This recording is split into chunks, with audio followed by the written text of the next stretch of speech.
Remind me, huh? Sorry. Yes. I think recording has started now. Yes. हम्म। सो अभी देखो, SEO एक बहुत बड़ा समुंदर है। इसमें से हम कुछ कुछ जो है टॉपिक हम लोग डिटेल में स्टडी करने वाले हैं।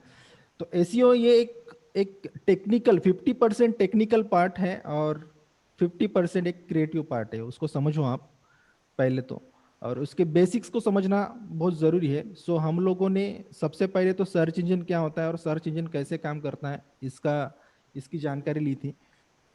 एक्चुअली सर्च इंजन का डेफिनेशन भी हमने देखा था। सर्च इंजन क्या होता है? It is the practice of increasing the quantity and quality of the traffic to your website through organic search results. अभी इसका क्या मतलब है? जैसे मैंने कल बताया था आपको कि ये जो हम सर्च करते, कोई भी कीवर्ड अगर हम लोग सर्च करते गूगल में, I think Kunal is coming, okay, कोई भी कीवर्ड अगर सर्च करते तो जो हमें रिजल्ट्स आते हैं, ठीक है, जो हमें रिजल्ट्स मिलते हैं, तो वो होता है search engine result page. First page जो होता है वो सर्च इंजन रिजल्ट पेज होता है। जैसे मैंने कल बहुत सारे कीवर्ड्स यहाँ पे सर्च किए थे, जैसे डिजिटल मार्केटिंग, हाउ टू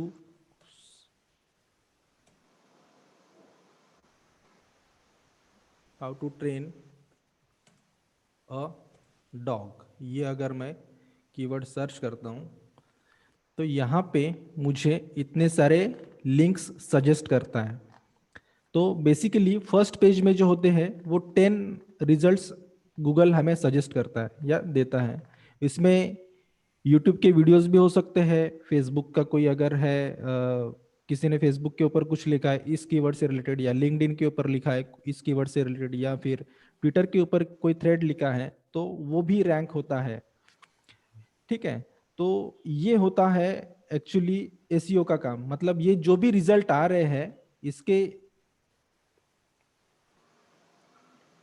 इसके पीछे एसईओ एक मेन वजह है। ठीक है, तो ये रिजल्ट्स जो दिख रहे हैं ये कोई परमानेंट नहीं है। ठीक है, ये अनस्टेबल है, ये आज है तो कल नहीं रहेंगे। हर कोई फर्स्ट पेज पे आना चाहता है। So that is the basically meaning of SEO, search engine optimisation.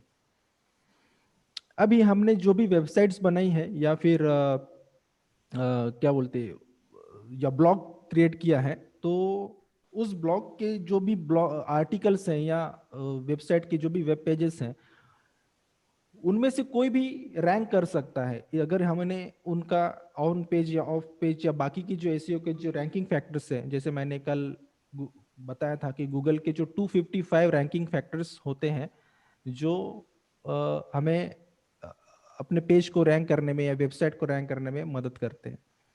ठीक है, सो सर्च इंजन के बारे में देखा था, कितने सर्च इंजन होते हैं और कौन से। गूगल ऑब्वियसली एक पॉपुलर प्लेटफॉर्म है, search engine, popular search engine है। और उसके बाद बिंग आता है, उसके बाद याहू आता है। ठीक है, सो कितना किसका कितना मार्केट शेयर है, और ये जो है क्रोनोलॉजिकल ऑर्डर में हम लोग देख रहे हैं कि ये पहला कौन सा आता है, सेकंड कौन सा आता है, और थर्ड कौन सा आता है, ये भी हमने देखा था।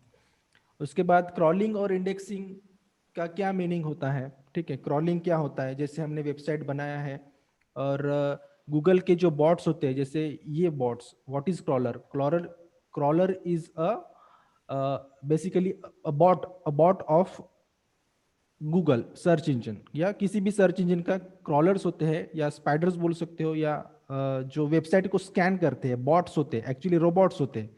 ठीक है, तो वो अपनी वेबसाइट्स को स्कैन करते हैं और उस वेबसाइट का डेटा जो है ना, जो भी है कंटेंट, जो भी डेटा है वो स्टोर करते हैं, इंडेक्स करते हैं, स्टोर करते हैं और उसको सॉर्ट करते हैं। फिर बाद में जब भी, जैसे मैंने अभी टाइप किया है यहाँ पे, जैसे how to train a dog, तो यहाँ पे जैसे मैंने कोई कीवर्ड डाला है उस हिसाब से मुझे रिलेवेंट जो है रिजल्ट्स देता है गूगल सर्च इंजन। सो ये जो है ना, ये इंडेक्स किए हुए हैं, स्टोर किए हुए पेजेस हैं, या बोल सकते हो आप आर्टिकल्स है, पोस्ट्स हैं। तो मुझे उस हिसाब से मुझे दिख रहे हैं। अब इन लोगों ने जिन्होंने भी एसईओ के रैंकिंग फैक्टर्स को फॉलो करके ऑप्टिमाइज किया है उनके पेजेस को, तो ये पेजेस मुझे टॉप पे दिख रहे हैं। ठीक है, आज ये टॉप पे है तो कल कोई दूसरा ब्लॉग टॉप पे होगा, कोई दूसरी वेबसाइट टॉप पे होगी। तो इनका कोई परमानेंट यहाँ पे पोजीशन नहीं बन चुका है कि यहाँ अगर ये 10 रिजल्ट्स अगर मुझे आज दिख रहे हैं तो महीने भर बाद यही 10 या हफ्ते भर बाद मुझे यही 10 रिजल्ट्स दिखेंगे, ये जरूरी नहीं है। ठीक है, हर कोई होड़ में लगा हुआ है कि मैं कैसे टॉप पे पहुंचूं। तो ये हमें भी यही सीखना है कि हम कैसे टॉप पे पहुंचे। ठीक है ना। So it is all about practising. ठीक है, it is all about practising. हम जितने भी चाहे जितने भी रैंकिंग फैक्टर्स को फॉलो करें, चाहे जितने भी हमें टूल्स ट्रिक्स टेक्निक्स जितने भी पता है, बट आफ्टर ऑल हम लोग जो भी कर रहे हैं वो ह्यूमंस के लिए कर रहे हैं। तो सबसे पहले ना ये कौन चीज़, ये मशीन्स नहीं पढ़ने वाले। ठीक है, गूगल सर्च इंजन एक मशीन है, वो सब उनका क्रॉलिंग का इंडेक्सिंग का एक मेथड होता है, बट आफ्टर ऑल हम लोग ह्यूमंस को ये सब दिखा रहे हैं, है ना। ह्यूमंस आके पढ़ने वाले हैं ये सब चीज़ें। तो ह्यूमन पॉइंट ऑफ व्यू से भी हमको सोचना है कि किसको क्या पसंद आएगा। जैसे बाकी के जो भी हम आगे चल के जो on page of page SEO, on page SEO क्या होता है, ऑफ पेज एसईओ क्या होता है, टेक्निकल एसईओ क्या होता है, उनके कौन से पार्ट्स है, कौन से टॉपिक्स है उसमें, ये सब हम लोग देखने वाले हैं इन डेप्थ और डिटेल्ड में। जो जो भी किसी भी रैंकिंग फैक्टर का क्या मीनिंग होता है, किसका कितना शेयर होता है रैंकिंग में, तो ये हम लोग देखने वाले हैं। तो ये क्रॉलिंग का हमने देखा था। क्रॉलिंग यानी कि जो हमारी वेबसाइट को आते हैं स्कैन करता है। अब क्रॉलिंग के लिए जैसे हमने गूगल सर्च कंसोल का भी एक देखा था, आगे चल के हम उसके बारे में भी बात करने वाले हैं। ठीक है, वो उसका क्या क्रॉलिंग में ये होता है, महत्व होता है। ठीक है, जैसे क्रॉलर्स का जो मेन फंक्शन है, जैसे कि मैंने ये यहाँ पे बताया था, क्रॉलर्स का जो मेन फंक्शन है वेबसाइट को स्कैन करना, उसको ऑर्गेनाइज करना। एक तरीके से ऑर्गेनाइज करना मतलब जो भी हमारी वेबसाइट में डेटा है, अब वेबसाइट जितने भी इंटरनेट पे जितने भी वेबसाइट्स है, मल्टीपल वेबसाइट्स है, मल्टीपल निश से रिलेटेड वेबसाइट्स हैं, स्पोर्ट्स से रिलेटेड, फैशन से, मूवीज से रिलेटेड, न्यूज से रिलेटेड, एंड देन मतलब बहुत सारे निशेस है। ठीक है, तो हर एक निश का एक एक कैटेगरी होता है। तो उस कैटेगरी में उस वेबसाइट को वहां पे स्टोर करना और उनकी एक रैंकिंग प्रोवाइड करना उन सभी वेबसाइट्स को। अब ये रैंकिंग कौन प्रोवाइड करता है, तो गूगल का एक अल्गोरिदम होता है। अल्गोरिदम एक कॉम्प्लेक्स कंप्यूटर प्रोग्राम होता है।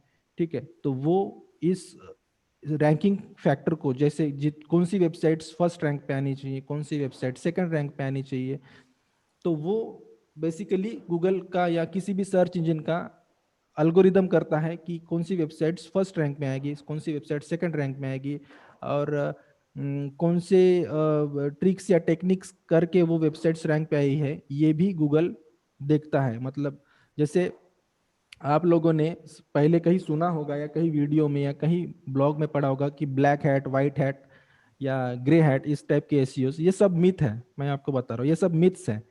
इसका कोई मीनिंग नहीं, कोई ब्लैक हैट टेक्निक नहीं होती, कोई व्हाइट हैट टेक्निक नहीं होती, या कोई ग्रे हैट टेक्निक नहीं होती। अगर कोई बोलता है ब्लैक हैट ग्रे हैट, ये मतलब गूगल या किसी भी सर्च इंजन को, जैसे ब्लैक हैट मतलब क्या कि ट्रिक करना किसी भी, मतलब गूगल को ट्रिक करके क्या मतलब, ऐसा नहीं होगा कि कोई रैंक हो जाएगा ट्रिक करना। या व्हाइट हैट, ऐसे कोई कोई ऐसा कोई टर्म ही मुझे नहीं लगता कि ऐसा कोई होना चाहिए। ब्लैक हैट या व्हाइट हैट इस टाइप का कोई नहीं होता। अगर कोई बोल रहा है कि ब्लैक हैट टेक्निक मतलब क्या, हम लोग झूठ बोल के या कुछ गलती कुछ ट्रिक्स करके गूगल पे रैंक होने की कोशिश कर रहे हैं। बट गूगल के एल्गोरिदम आज इतने फास्ट या इतने एजाइल है कि हमारी चोरी पकड़ लेते हैं, या हमको परमानेंटली पेनलाइज कर देंगे या ब्लॉक कर देंगे हमारी वेबसाइट को, गूगल से ही, गूगल के सर्च वेब मास्टर से ही। तो ये कोई ट्रिक नहीं है ब्लैक हैट व्हाइट हैट, ऐसा कोई मुझे नहीं लगता कुछ ऐसा होता है। ठीक है, अगर कोई बोलता है तो ठीक है, वो उसके हिसाब से वो सही होगा, लेकिन बट अगर मुझे पूछो तो ब्लैक हैट व्हाइट हैट ऐसा कुछ होता नहीं है। ठीक है, अब वो सॉर्ट करते हैं, ऑर्गेनाइज करते हैं, देन स्टोर करते हैं। स्टोर करने के बाद जो हम जो भी कीवर्ड्स डालते हैं उस हिसाब से क्वालिटी और रिलेवेंट, क्वालिटी कंटेंट बस रिलेवेंट, क्वालिटी कंटेंट और रिलेवेंट जो आर्टिकल्स है वो हमें परोसता है गूगल, जो भी हम कीवर्ड डालते हैं उस हिसाब से। बट इंडेक्सिंग क्या, इंडेक्सिंग मतलब क्या कि जो भी हमारे इसमें डेटा है वेबसाइट या आर्टिकल में, वेब पेजेस या आर्टिकल में जितना भी डेटा है उसका सभी का सभी जितना, अगर हम लोग ने 2000 वर्ड्स का कोई कैरेक्टर्स का ब्लॉग लिखा है या आर्टिकल लिखा है, उसमें कौन से इमेजेस है कौन से वीडियोस डाले हैं, तो इतना सारा कंटेंट वो स्टोर नहीं करता। सबसे पहली बात टाइटल, डिस्क्रिप्शन और कौन से कंटेंट का टाइप कौन सा है, ठीक है। देन उससे एसोसिएटेड कीवर्ड्स, देन इनकमिंग और आउटगोइंग लिंक्स, जैसे एक्सटर्नल लिंक्स और इंटरनल लिंक्स, ठीक है। ये सब हम लोग देखने वाले हैं आगे क्या होता है इन एक्सटर्नल लिंक्स और internal links, title and Meta description, ये सब हम लोग ऑफ ऑन पेज एसईओ का जब पार्ट आएगा हमारा हम लोग देखेंगे। बट हम लोग सिर्फ इंट्रोडक्शन देख रहे हैं यहाँ पे, ठीक है। गूगल सर्च कंसोल का पार्ट होने के बाद हम ऑन पेज एसईओ का जब हमारा स्टार्ट होगा तब ये सारी डिटेल्स, ये सारे सारे के सारे लेयर्स जो है ना वन बाय वन खुल जाएंगे आपके। ओके, सो देन हमने देखा था एल्गोरिदम्स क्या होता है, जैसे मैंने अभी बताया था एल्गोरिदम्स के चेंजेस आते रहते हैं। हर साल गूगल अपने एल्गोरिदम में अपडेट आता लाता है, क्योंकि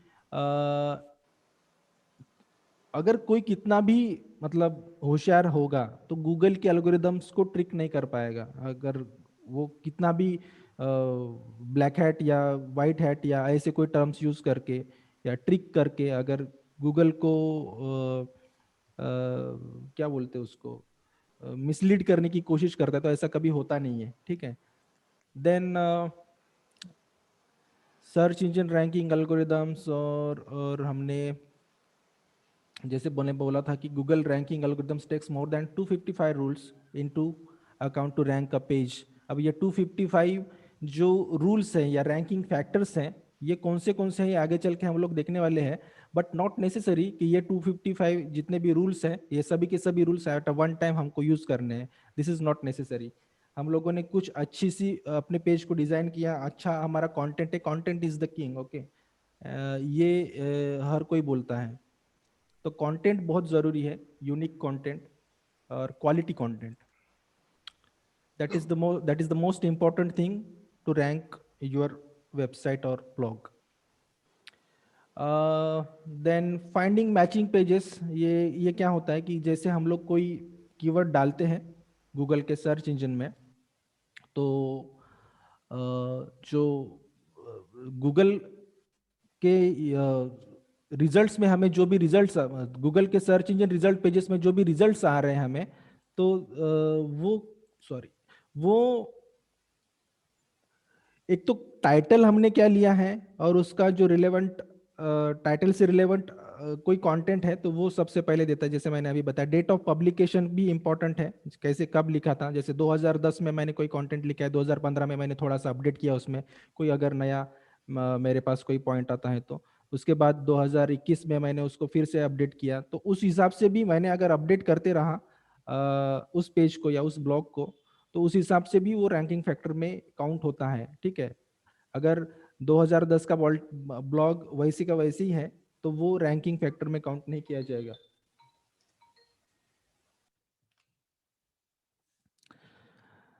then popularity of page, popularity of page मतलब उस पेज में कितना ट्रैफिक आ रहा है। जैसे मैंने कल सिमिलर वेब का एक क्रोम एक्सटेंशन, उसमें कितना पेज उस ब्लॉग के ऊपर या पेज के ऊपर कितना ट्रैफिक आ रहा है, उसमें उस क्रोम एक्सटेंशन से लेके हम लोग पता कर सकते हैं कि कितना ट्रैफिक आ रहा है, कितना पॉपुलर है।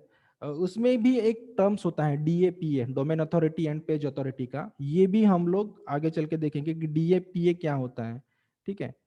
तो ये भी समझेंगे। इसमें सर्च इंजन ऑप्टिमाइजेशन में बहुत सारे ऐसे टर्म्स हैं जो हमें समझने पड़ेंगे, डेफिनेशंस है, उस डेफिनेशंस को समझना पड़ेगा, उसका क्या मीनिंग होता है, ठीक है। रैंकिंग फैक्टर्स में उसका क्या प्रोसेस होता है, ये भी हम लोग देखेंगे, ठीक है।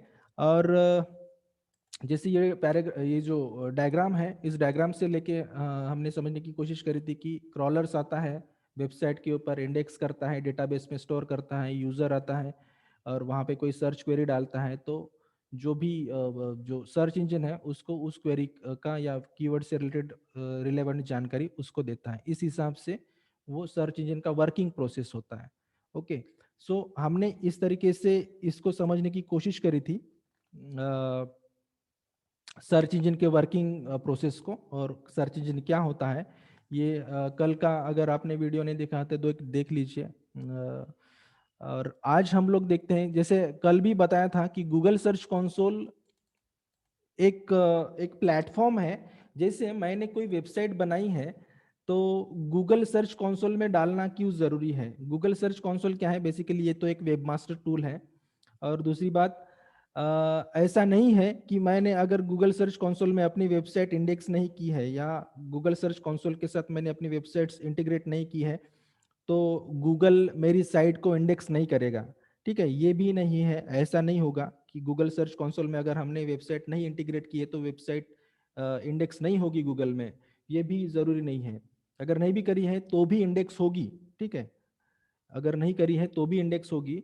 बट गूगल सर्च कंसोल हमें कुछ जो बेनिफिट्स हैं सर्च इंजन ऑप्टिमाइजेशन से रिलेटेड, मैंने कल बोला था कि गूगल सर्च कंसोल एक फर्स्ट स्टेप है एसईओ सीखने के लिए, या एसईओ के तरफ हम लोग जब जा रहे हैं, ये उसकी फर्स्ट स्टेज है, फर्स्ट जो है स्टेप है गूगल सर्च कंसोल।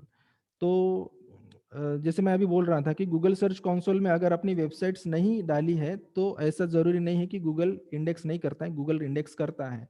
यानी आज नहीं करेगा, कल करेगा, परसों करेगा, एक महीने बाद करेगा, लेकिन करेगा ज़रूर, क्योंकि आपका लिंक, आपका वोमेन वेब इंटरनेट पे लाइव है, तो गूगल ज़रूर उसको इंडेक्स करेगा। गूगल सर्च कंसोल,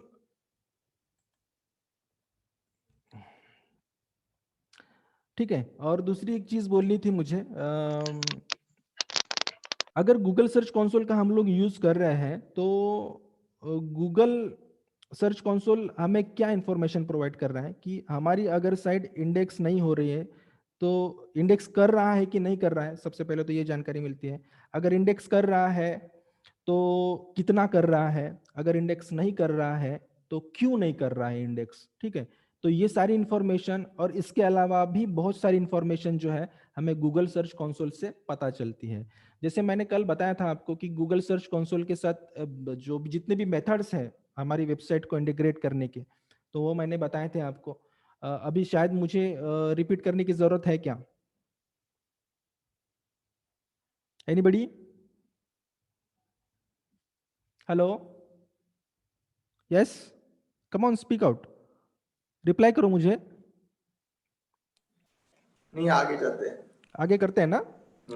हाँ, किसी को कोई दिक्कत नहीं है ना? अगर नहीं है तो अगर है तो कल का वीडियो आप देख सकते हो, क्योंकि ऑलरेडी मैंने 20 आई थिंक 10-15 मिनट ले लिए हैं रिपीट करने में, जो भी कल का जो टॉपिक था रिवाइज करने में। ठीक है, अगर हमने जैसे गूगल सर्च कंसोल को अपनी वेबसाइट के साथ लिंक करना है, तो कल मैंने 3-4 मेथड्स बताए थे आपको। ठीक है, 3-4 मेथड्स बताए थे, उसमें से कोई भी एक मेथड के साथ आप अपनी वेबसाइट को गूगल सर्च कंसोल इस प्लेटफॉर्म के साथ आप लिंक कर सकते हो। ठीक है, अगर नहीं पता है तो आप कल का वीडियो भी देख सकते हो, टेलीग्राम ग्रुप में वो जो है कल का अपना सेशन वहाँ पे अपलोड किया गया है। सो अभी हम लोग आते, जैसे मैंने गूगल सर्च कंसोल टाइप किया सर्च बार में, और यहाँ जो पहली लिंक मिलती है मुझे वहाँ पे मैं जा रहा हूँ। यहाँ पे इस तरीके से आपको मिलेगा स्टार्ट नाउ का बटन, और यहाँ क्लिक कर दो आप। इस तरीके से आप अपनी प्रॉपर्टी में आ जाओगे, जैसे ही आप अपनी वेबसाइट को लिंक करोगे गूगल सर्च कंसोल के साथ। ठीक है, अभी जैसे ये डैशबोर्ड है, ठीक है, ये डैशबोर्ड है, आपको समझ में आएगा या नहीं आएगा ऐसा कोई ज़रूरी नहीं है, मैं अभी समझाऊंगा आपको ये इसका क्या है, इस सब का meaning. Just let me of my video, okay. मुझे थोड़ा सा दिक्कत हो रही है यहाँ पे, ओके। अभी ठीक है, अभी देखिए यहाँ पे मेरी डैशबोर्ड में जो भी मेरे डैशबोर्ड में मतलब गूगल सर्च कंसोल के डैशबोर्ड में आपको इस तरीके का इंटरफेस दिखेगा। अब ये नहीं है कि ये एक ही डोमेन इसके साथ इंटीग्रेट कर सकते हैं या एक ही वेबसाइट इसके साथ इंटीग्रेट कर सकते हैं। इसमें ऐसा कोई रूल नहीं है।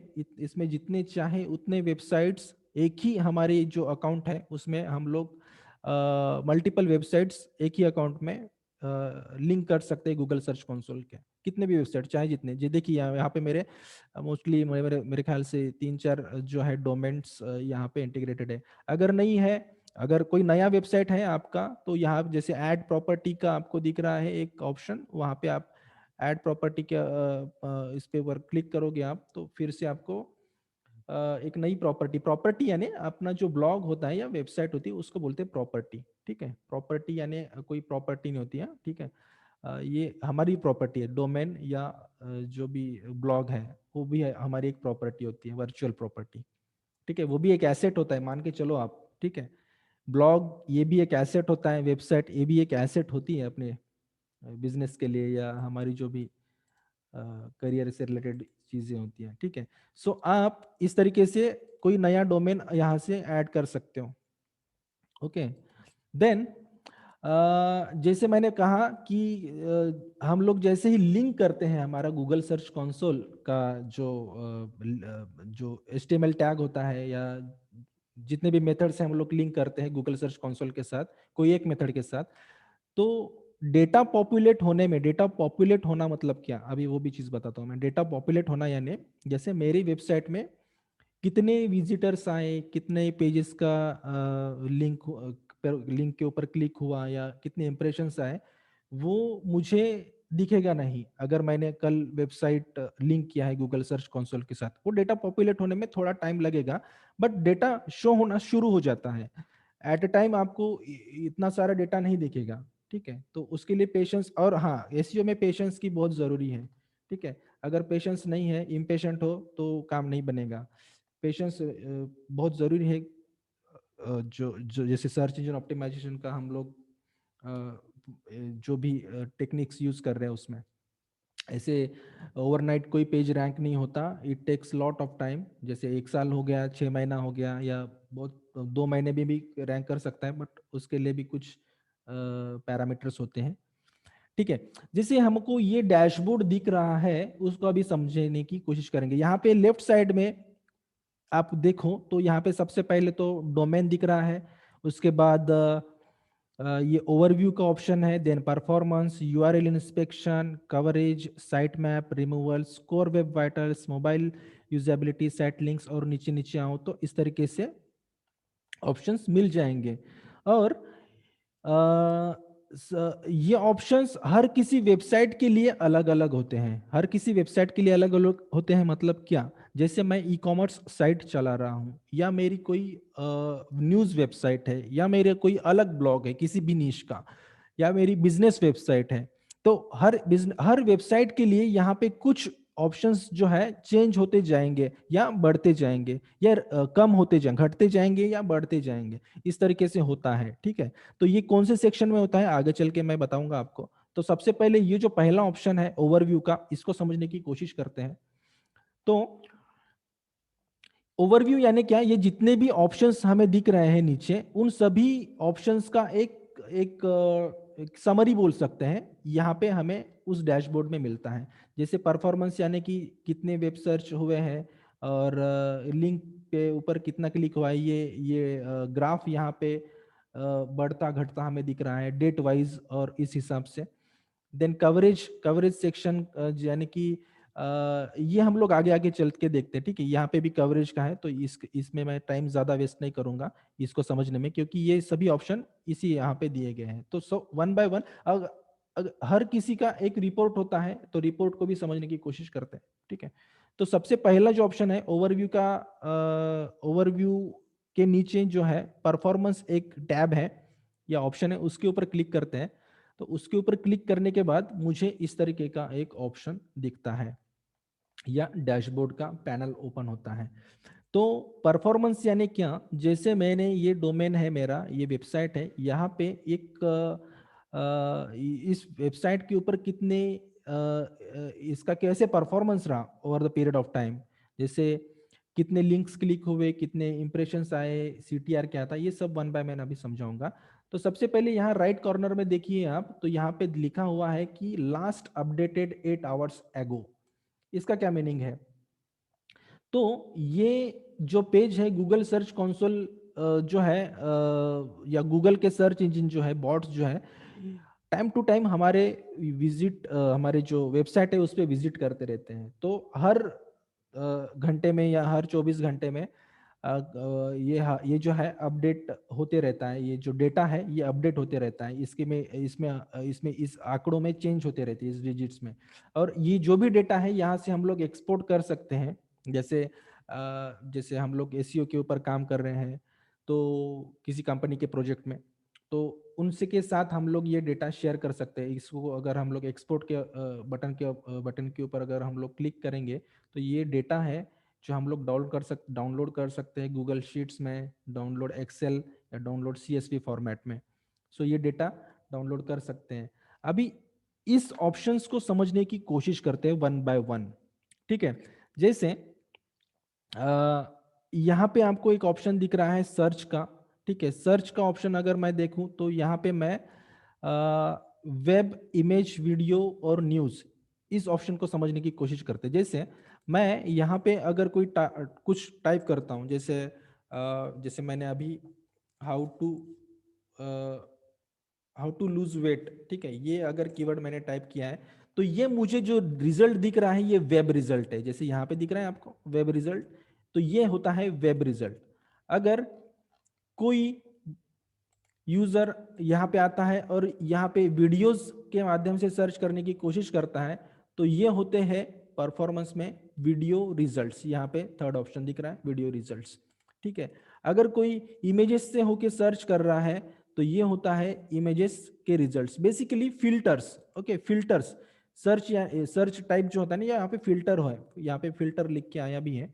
ठीक है, हमें जो भी डेटा चाहिए, जैसे वेब रिजल्ट्स में कितने सर्च हुए हैं, कितने इंप्रेशंस हुए हैं, ये हमें यहाँ पे दिखाई देता है। अगर न्यूज़ में हम लोग आते हैं, यहाँ पे न्यूज़ का भी ऑप्शन है, तो यहाँ पे न्यूज़ में कौन से न्यूज़ पोर्टल्स में इस कीवर्ड को सर्च किया, सॉरी हमारी वेबसाइट को सर्च किया गया है, तो उस हिसाब से भी हमें डेटा मिलता है। ठीक है, तो इसको वन बाय वन समझने की कोशिश करते हैं। टोटल क्लिक्स यानी कि क्या? टोटल क्लिक्स यानी जो, जैसे मुझे ये रिजल्ट दिख रहे हैं ऑल में, जैसे मुझे ये दिख रहा है लिंक, ये लिंक दिख रहा है, ये लिंक दिख रहा है, मान लो कि ये मेरी वेबसाइट है और यहाँ पे मैंने क्लिक किया तो ये हो गया क्लिक, टोटल क्लिक्स। यहाँ पे अगर हावर करो, क्वेश्चन मार्क यहाँ पे आपको दिख रहा है, यहाँ पे आप हावर करो तो यहाँ पे टोटल क्लिक्स का डेफिनेशन भी यहाँ पे आपको मिल रहा होगा। Total total clicks is how many times a user click through to your site. How this is counted depends on the search result type. ठीक है, depends on the search result type. Search result type मतलब जैसे मैंने ये जो है ये जो मेन वेब रिजल्ट्स है यहाँ से लेके मैंने क्लिक किया है, या वीडियो से लेके मैंने क्लिक किया है, या न्यूज़ या इमेजेस, इस ऑप्शन से लेके मैंने क्लिक किया, उस हिसाब से ये क्लिक रिजल्ट बताता है। जो मैंने यहाँ पे क्या सिलेक्ट करके रखा है, वेब सिलेक्ट करके रखा है, तो वेब रिजल्ट्स ही मुझे दिखा रहा है वो total clicks. Then second option आता है टोटल इंप्रेशंस। अभी टोटल इंप्रेशंस यानी क्या, इसका भी डेफिनेशन समझ लेते हैं। अब जैसे कुछ लोगों को पता होगा या जो भी बिगिनर है उनको भी मैं बता देता हूँ। इंप्रेशन यानी उसका भी एक मीनिंग है। Total impression is how many times a user saw a link to your site in search results. This is calculated differently for images and other search results types, depending on whether or not the results was scrolled into view. मतलब जैसे impression यानी कि सीधा सीधा मैं मतलब बता देता हूं आपको। इंप्रेशन यानी कि मुझे दिखा, मेरी नजरों के सामने वो आया, उसको इंप्रेशन बोलते हैं। ठीक है, मुझे दिखा, ये इंप्रेशन हो गया मेरे से। जैसे ये लिंक मुझे दिखा, इसका इंप्रेशन हो गया, ये लिंक दिखा, इसका इंप्रेशन हो गया। बेसिकली इसका मीनिंग होता है कि मुझे दिख गया वो सर्च रिजल्ट में वो लिंक, उसका मीनिंग होता है इंप्रेशन। ठीक है, देन आई थिंक ये क्लियर हो गया होगा आपका, इंप्रेशन यानी क्या, क्लिक्स यानी क्या। अभी CTR के बारे में हम लोग देखते हैं। CTR यानी कि क्या, इसका मीनिंग होता है, फुल फॉर्म है क्लिक थ्रू रेट। अभी क्लिक थ्रू रेट, रेट हमेशा किसी की चीज का हो परसेंटेज में कैलकुलेट किया जाता है। ठीक है, average CTR is the percentage of impression that resulted in a click. अब दैट अब ये जो इम्प्रेशंस है, जैसे मैं यहाँ पे अभी कैलकुलेटर ओपन कर लेता हूँ, थोड़ा सा और समझना चाहिए आपको।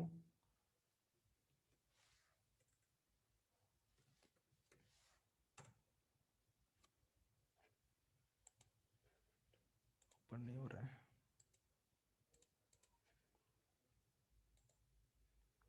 ओके, शायद काम नहीं कर रहा है, तो मैं 1 मिनट यहाँ पे एक नया डुप्लीकेट स्लाइड ले लेता हूँ, इसको रिमूव कर लेता हूँ। जैसे CTR यानी CTR यानी क्लिक थ्रू रेट। जैसे क्लिक थ्रू रेट इसको कैसे कैलकुलेट किया जाता है, जैसे इंप्रेशंस हो गए और ये क्लिक्स हो गए, तो इसका CTR का जो भी ये है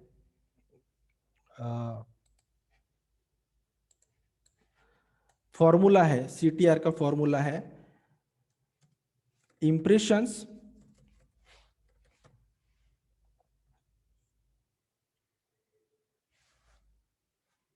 upon click, impressions upon clicks.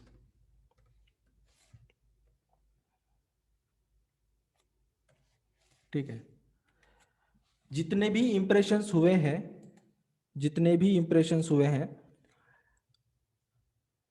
उस इंप्रेशन को डिवाइड कर दो क्लिक से। ठीक है, इंप्रेशंस अपॉन क्लिक वो होता है CTR। मतलब जैसे 100 इंप्रेशंस हो गए हैं, अभी मेरा कैलकुलेटर ओपन नहीं हो रहा है, तो 100 इंप्रेशंस हो गए हैं, तो और उसमें क्लिक्स 10 आए हैं। ठीक है, 100 इंप्रेशंस मतलब यहाँ जो रिजल्ट्स मुझे दिख रहे हैं, ये एक रिजल्ट 100 बार दिखा। ठीक है, ये एक जो लिंक है 100 बार दिखा, बट क्लिक्स कितना किया है, 10 बार हुआ है। ठीक है, 10 बार हुआ है, तो क्लिक्स 10 बार हुआ है, लेकिन इंप्रेशंस 100 बार दिखे हैं, तो 100 डिवाइडेड बाय 10 कितना हो गया, 10%। तो इसका CTR कितना हुआ, 10%। अगर 1000 हुआ है, अगर 1000 इंप्रेशंस हुआ है और क्लिक्स जो है वो जैसे 100 हो गए हैं, तो वो भी 10% काउंट किया जाएगा। जैसे 500 अगर इंप्रेशन हुए हैं, या 500 इंप्रेशन में से मान लो कि 20 बार अगर होता है, तो कितना इंप्रेशंस हो गया, 25 समथिंग। ठीक है, तो ये होता है CTR, एवरेज CTR। ठीक है, अब एवरेज CTR यानी क्या, CTR ठीक है, एवरेज CTR यानी क्या, ये जितने भी इंप्रेशंस यहाँ पे दिख रहे हैं वो लास्ट 3 मंथ्स के हैं। ठीक है, लास्ट 3 मंथ्स की। इसका भी हम लोग आगे चल के अभी मैं आपको बताऊंगा कि इसका क्या ये फिल्टर का कब यूज किया जाएगा। ठीक है, ये CTR होने के बाद हम लोग एवरेज पोजीशन पे आते हैं। अब एवरेज पोजीशन यहाँ पे 32.3 बता रहा है। अब एवरेज 32 पॉइंट एवरेज पोजीशन ये क्या होती है, जैसे इसका भी एक यहाँ पे हॉवर कर लो आप क्वेश्चन मार्क पे, आपको वहाँ पे एक डेफिनेशन टाइप सा कुछ मिलेगा। Average position is the average position of your site in search results based on its highest position whenever it appeared in a search। अभी मैं इसके डेफिनेशन पे नहीं जाऊंगा, अभी आपको सिंपलेस्ट फॉर्म में समझाऊंगा। ठीक है, जैसे एवरेज पोजीशन यानी जैसे ये साइट मैंने अभी बोला था कि ये फर्स्ट में मुझे दिख रही है। ठीक है, ये सेकंड में दिख रही है, ये थर्ड में दिख रही है। मान लो, अभी अज्यूम करो आप कि ये मेरी साइट है। ठीक है, आज मुझे फर्स्ट पोजीशन पे दिख रही है। ठीक है, दूसरे दिन मुझे सेकंड पोजीशन पे दिखेगी इसी कीवर्ड पे। ठीक है, और तीसरे दिन मुझे थर्ड पोजीशन पे दिखेगी। ठीक है, 15वें दिन मुझे 10वें पोजीशन पे दिखेगी, 20वें दिन मुझे 20वें पोजीशन पे दिखेगी, या 30वें दिन मुझे 18वें पोजीशन पे दिखेगी। ऐसा कुछ भी हो सकता है, हर कोई हर दिन एक नया यहाँ पे कोई ना कोई पेज आएगा। ठीक है, हर हर दिन हर समय यहाँ पे पोजीशन चेंज होती रहेगी। तो एवरेज पोजीशन यानी कि क्या, जैसे जैसे मैंने अभी बताया कि अगर 1 महीने का रिजल्ट है मेरा, 1 महीने में जैसे मान लो कि 10 बार उसकी पोजीशंस चेंज हो चुकी हैं, मतलब 10 दिन में 10 बार 10 पोजीशंस चेंज हो चुकी है, तो इस हिसाब से उसको डिवाइड कर लो तो एवरेज पोजीशन आ जाएगी। मतलब एक बार ये 32.3 पोजीशन ये एवरेज पोजीशन है, ये फिक्स नहीं है। मतलब कोई कभी 10 बार पहली पोजीशन पे था, या कोई 20 बार पहली पोजीशन पे था। ठीक है, तो इस हिसाब से वो एवरेज पोजीशन कैलकुलेट की जाती है। आई think it is clear. Clear हुआ या फिर से समझाऊं? हाँ हाँ हो गया। सर एक हो गया। क्वेश्चन है, हाँ 47 क्लिक्स 3 मंथ्स में, मतलब लिंक पे बस 47 लोगों ने क्लिक किया है? यस यस, 3 मंथ्स में 47 लोगों ने क्लिक किया है। ओके। ठीक है, अभी यहाँ पे देखिए, यहाँ पे मैंने सिर्फ यह वेब रिजल्ट्स देखा है। ठीक है, यहाँ पे अगर मैं इमेजेस में आता हूँ और यहाँ पे अप्लाई करता हूँ, तो यहाँ पे इसका इमेजेस से होकर, जैसे यहाँ इमेजेस से होकर कोई क्लिक कर रहा है, या इमेजेस से होकर कोई वेबसाइट पे आ रहा है, यहाँ जो भी इमेजेस हमें इमेज रिजल्ट्स में आती हैं, तो इस हिसाब से उसका जो डेटा है पॉपुलेट होकर हमें रिजल्ट्स बता रहा है। ठीक है, तो ये जो है, ये क्लिक हुआ इमेजेस से होकर, इतना इंप्रेशन हुआ इमेजेस से लेकर, इतना सीटीआर आया इमेजेस से होकर, और इतना एवरेज पोजीशन बना है इमेजेस से लेकर। अगर मैं वीडियो से लेकर अगर सर्च कर रहा हूं, तो वीडियो कोई है होगा ही नहीं शायद से, तो अगर वीडियो भी है इस वेबसाइट के, तो आपको वीडियोस का भी रिजल्ट्स मिलेगा। ठीक है, इस वीडियो से जैसे यहाँ पे कोई वीडियो अगर यहाँ पे जैसे हम लोग सर्च करते हैं, तो इस हिसाब से वीडियो का भी लिंक अगर कोई क्लिक करता है, तो जैसे यहाँ पे देखिए रेड बुक, जैसे यहाँ पे वीडियो का लिंक दिया गया है, यहाँ पे अगर कोई क्लिक करता है तो वो भी काउंट किया जाएगा, यहाँ पे पॉपुलेट होगा रिजल्ट्स में। अगर कोई न्यूज़ से रिलेटेड, अगर कोई है न्यूज़ से रिलेटेड कोई रिजल्ट आया है, तो यहाँ वो भी वो डेटा पॉपुलेट होगा न्यूज़ रिजल्ट्स के डैशबोर्ड, मतलब ऑप्शन में। आई थिंक इट इज क्लियर। अभी हम लोग देखते हैं कि यहाँ पे और एक ऑप्शन है कंपेयर का। ठीक है, यहाँ पे अगर हम लोग कंपेयर करते हैं, कंपेयर यानी कि क्या, दो डेटा को कंपेयर करना। जैसे मुझे पहला तो वेब रिजल्ट मैंने लिया है, अगर मुझे इसको कंपेयर करना है इमेजेस सर्च रिजल्ट्स के साथ, तो अगर मैं इसको इस डेटा को, जैसे वेब रिजल्ट है इमेजेस के साथ मुझे कंपेयर करना है, तो इसको इमेजेस के साथ कंपेयर करूंगा और अप्लाई करूंगा। यहाँ पे दो ऑप्शंस दिखेंगे, जैसे टोटल क्लिक्स और वेब के साथ, और टोटल क्लिक्स इमेजेस के साथ। यहाँ पे इसका CTR, यहाँ पे इसकी एवरेज पोजीशन, इस तरीके से मुझे कंपैरिजन करके बता रहा है कि वेब और इमेजेस के रिजल्ट्स मुझे किस तरीके से दिख रहे हैं। ठीक है, अगर मुझे दूसरा कोई डेटा लेना है, जैसे मान लो कि इमेजेस, वेब, और यहाँ पे लेता हूँ मैं वीडियोस, क्योंकि वीडियोस का डेटा है ही नहीं एक्चुअली, तो वो बताएगा ही नहीं। तो इस हिसाब से हम लोग कंपेयर करके भी देख सकते हैं कि फिल्टर करके, ये जो फिल्टर है, फिल्टर करके और उस फिल्टर्स को कंपेयर करके हर एक दूसरे के साथ, हर एक ऑप्शन के साथ हम लोग उसको अप्लाई करके देखेंगे, तो हमें वो रिजल्ट्स मिलते हैं। ठीक है, देन इसको मैं रिमूव कर लेता हूँ। ठीक है, रिमूव कैसे करते हैं, जैसे कंपेयर में मैंने गया, इसको फिल्टर में फिर से आया और यहाँ पे रिजल्ट क्लिक करके वेब पे ऊपर अप्लाई कर दिया। अभी हम लोग यहाँ दूसरे ऑप्शन में आते हैं। लास्ट 3 मंथ्स का डेटा जो है मुझे दिख रहा है, ये जो है डेटा लास्ट 3 मंथ्स का है, मतलब लास्ट 3 मंथ्स में इतने इंप्रेशंस हुए हैं, इतने क्लिक्स हुए हैं, एवरेज CTR इतना था, और एवरेज पोजीशन जो बनी थी मेरी वेबसाइट में गूगल सर्च रिजल्ट्स में, वो इतनी थी। एवरेज सर्च रिजल्ट्स में इतनी जो सॉरी सर्च रिजल्ट्स में एवरेज पोजीशन जो बनी थी वो इतनी थी। ठीक है, अभी मुझे लास्ट कौन सा डेटा देख सकता हूं मैं, मोस्ट रिसेंट मतलब आज का, then last 7 days, last 28 days, last 3 months, last 6 months, last 12 months, last 16 months, और या फिर कस्टम। कस्टम यानी मुझे जितने भी डेट्स का मुझे डेटा देखना है, तो इस हिसाब से मैं यहाँ पे डेट सेट करूंगा और अप्लाई करूंगा। यहाँ पे मुझे डेट्स रिजल्ट्स मिलेगा। जैसे मैं अगर मैं मान लो कि करता हूँ लास्ट 12 मंथ्स का डेटा यहाँ पे अप्लाई कर लेता हूँ, और मुझे यहाँ पे 12 मंथ्स में इतने क्लिक्स हुए हैं और इंप्रेशंस इतने हुए हैं, पोजीशन CTR का इतना था, और जो है एवरेज पोजीशन जो है इतनी बनी थी। अगर मुझे लास्ट 28 डेज का डेटा देखना है, तो इतने क्लिक्स हुए, इतने इंप्रेशंस हुए, और इतना CTR बना, और इतना एवरेज पोजीशन था। और इस डेटा को भी मैं कंपेयर कर सकता हूँ। जैसे यहाँ पे मैं कंपैरिजन में आता हूँ, और लास्ट 3 मंथ्स का डेटा मैं कंपेयर करता हूँ। ठीक है, ये प्रीवियस 3 मंथ्स, और ये उसके सॉरी यहाँ प्रीवियस 3 मंथ्स जैसे। ठीक है, यहाँ पे 6 मंथ्स ले लेता हूँ मैं। जैसे प्रीवियस 6 मंथ्स और प्रीवियस 6 मंथ्स, यहाँ पे इतना डेटा मुझे शो हो रहा है। ठीक है, इतनी एवरेज पोजीशन और इतनी इसकी एवरेज पोजीशन। अगर मुझे लेना है लास्ट 7 डेज का, तो यहाँ पे मैं इस तरीके से इसका डेटा कंपेयर कर सकता हूँ, ठीक है। लास्ट 28 डेज या last 3 months. Is it clear? आपको समझ में आ रहा है क्या? Yes, sir. Okay, okay. Then next let's move on to the next topic. यहाँ पे एक ऑप्शन है न्यू का, मतलब यहाँ पे एक और फिल्टर दिया है, मतलब और कितने फिल्टर्स हैं यहाँ पे अगर क्लिक करें तो क्वेरी, पेज, कंट्री, डिवाइस और सर्च अपीयरेंस।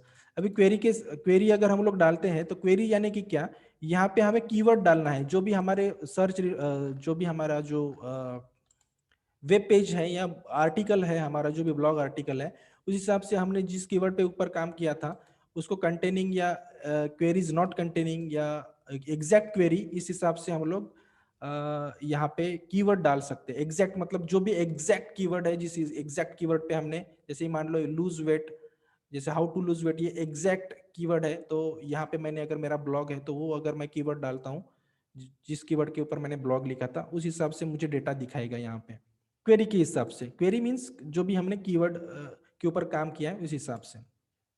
उसके बाद यहाँ पे भी हम लोग जो है कंपेयर कर सकते हैं, तो ये भी डेटा हमें जो है प्रोवाइड करते हैं। एक्चुअली मैंने वेबसाइट ब्लॉग की नहीं ली है, बिजनेस वेबसाइट है, तो इस हिसाब से आपको डेटा इस हिसाब से दिख रहा है, ठीक है। और हम लोग पेज के हिसाब से भी उसका डेटा ये कर सकते हैं, मतलब जो है डेटा ले सकते हैं। जैसे यहाँ पे मैंने न्यू के ऑप्शन में सेकंड जो ऑप्शन है, यहाँ पे क्लिक करता हूँ पेज, पेज यानी कि यूआरएल जो है पेज का, यहाँ पे मैं डाल देता हूँ तो उस पेज का भी डेटा मुझे शो होगा, ठीक है। जैसे मेरा जो है, अगर मैं ये कोई पेज है तो इसको मैं करता हूँ यहाँ पे यूआरएल्स कंटेनिंग दिस, अप्लाई करता हूँ। सो इसका भी टोटल इंप्रेशन, एवरेज सीटीआर ये दिखा रहा है, ठीक है। सो इस तरीके से।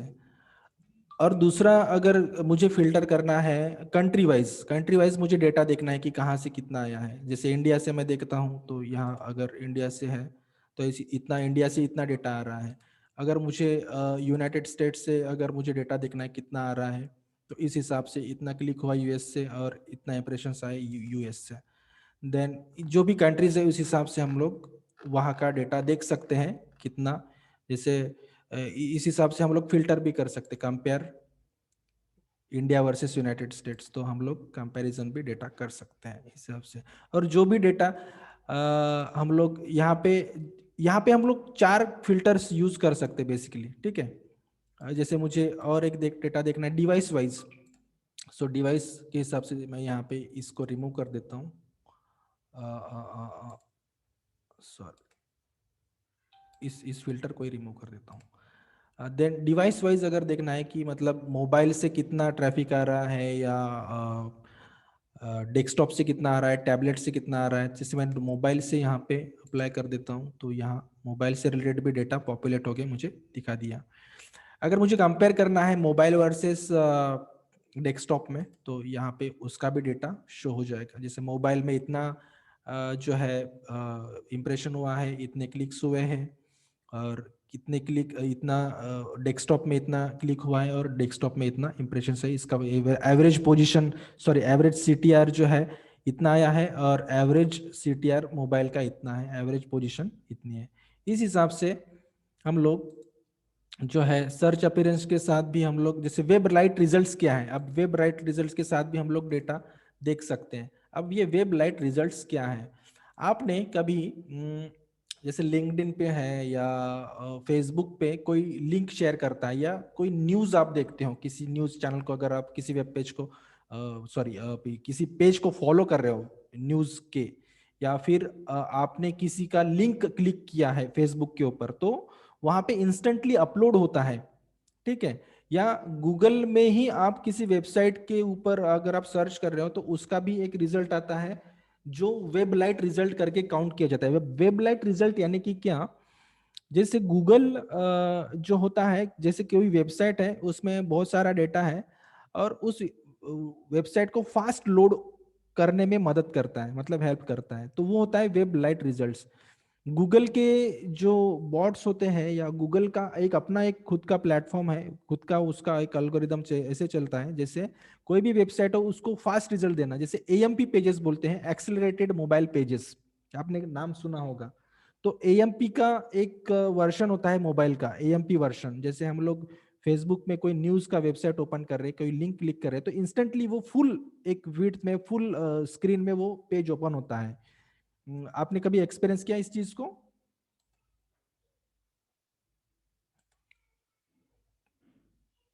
आपने कभी एक्सपीरियंस किया है क्या?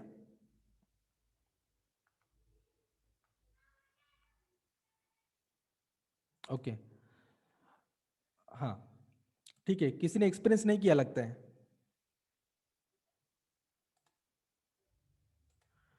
आपने कभी वेबसाइट की जो भी लिंक है फेसबुक या लिंक्डइन के ऊपर ओपन करने की कोशिश की है क्या? मैं पूछ रहा हूँ, आपसे सवाल पूछ रहा हूँ। नहीं सर, नॉर्मल ये वेबसाइट पूछ रहे हो आप? हाँ हाँ, मतलब नहीं।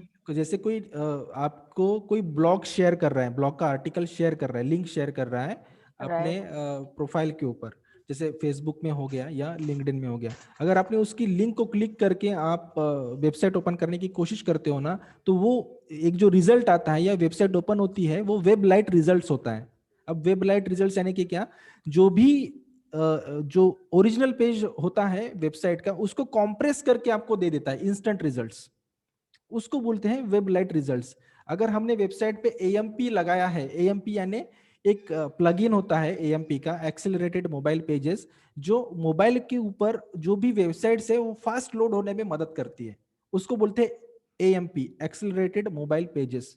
ठीक है, तो वो होते हैं एएमपी या वेब लाइट रिजल्ट्स। गूगल अपने एंड से करता है, हमें कोई करने की जरूरत नहीं होती, हमें कोई उसमें एक्स्ट्रा फीचर या एक्स्ट्रा प्लगइन या ऐसा कुछ एक्स्ट्रा जो है डिजाइनिंग करने की जरूरत नहीं होती वेब लाइट रिजल्ट्स के लिए। तो खुद होके जो है search appearance web light results का जो गूगल हमें देता है।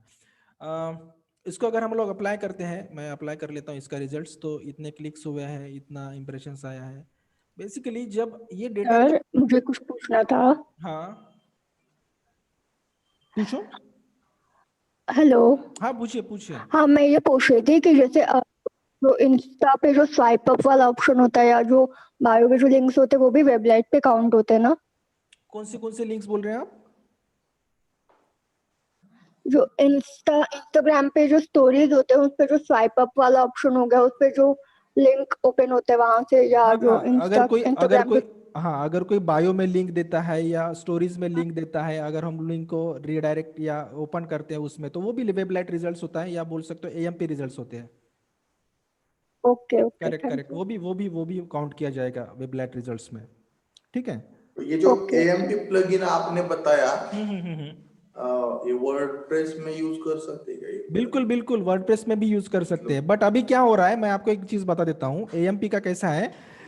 एएमपी प्लगइन वगैरह इस्तेमाल करने की कोई जरूरत ही नहीं है आज की डेट में अगर आप देखो तो मैं कभी रिकमेंड नहीं करता एएमपी, क्योंकि गूगल का जो एक अपना सिस्टम होता है, क्योंकि मोस्ट ऑफ द जो सर्चर्स होते हैं, यूजर्स होते हैं, गूगल ही यूज करते हैं कुछ भी सर्च करने के लिए। तो गूगल अपने एंड से ही उसका एक लाइट वर्जन क्रिएट कर देता है वेबसाइट्स का। Got it? एएमपी कोई अलग से प्लगइन या कुछ हिसाब से, उस अलग हिसाब से हमें करने की जरूरत नहीं होती, गूगल खुद के एंड से कर लेता है अपने वेबसाइट का एएमपी वर्जन या वेब लाइट रिजल्ट्स खुद के एंड से कर लेता है, हमें कोई एक्स्ट्रा चीज करने की जरूरत नहीं होती, या अलग कोई टेक्निकलिटी करने की जरूरत नहीं होती। ठीक है। Okay. ओके, सो ये ओके सर। हाँ ओके, ये डेटा जो है हमें हम लोग एक्सपोर्ट कर सकते हैं, इस यहाँ पे एक्सपोर्ट की बटन है, और ये हम लोग किसी के साथ भी शेयर कर सकते हैं। जैसे हम लोग अगर किसी कंपनी में काम कर रहे हैं और उनकी एसईओ के ऊपर काम कर रहे हैं बेसिकली, तो ये रिजल्ट्स हमें शो होते हैं, सॉरी हम लोग ये जो है प्रेजेंट कर सकते हैं और उनको अच्छे से समझा सकते हैं कि ऐसा ऐसा हो रहा है। ठीक है, देन अगर नीचे आओ, आई think this point is clear now. Okay yes sir, हाँ। ओके, तो ये जो है ना, ये ग्राफ है, ये ग्राफ बेसिकली यही है जो हम लोग अभी देख रहे थे, ये सभी ग्राफ का यही मीनिंग होता है कि कितने क्लिक्स आए, कितना क्या हुआ है, ये जो है डेट वाइज ये जो ग्राफ है कम नीचे होते रहता है। और नीचे आते हैं हम लोग, और यहाँ पे एक और ऑप्शन दिख रहा है queries, pages, countries, devices, search appearance and dates. ठीक है, अब क्वेरीज यानी कि क्या, ये जो है ये कीवर्ड से लेके इस वेबसाइट को सर्च किया गया है। ये कीवर्ड, क्वेरी और keyword, both I think both the terms are similar. Query एक ये होता है, क्वेरी और कीवर्ड में क्या अंतर होता है, मैं आपको इसका एक मीनिंग समझाता हूँ कि क्वेरी और कीवर्ड से, कीवर्ड का क्या मीनिंग होता है। ठीक है, अभी मुझे डालना है, अगर मुझे how to play, sorry, how to play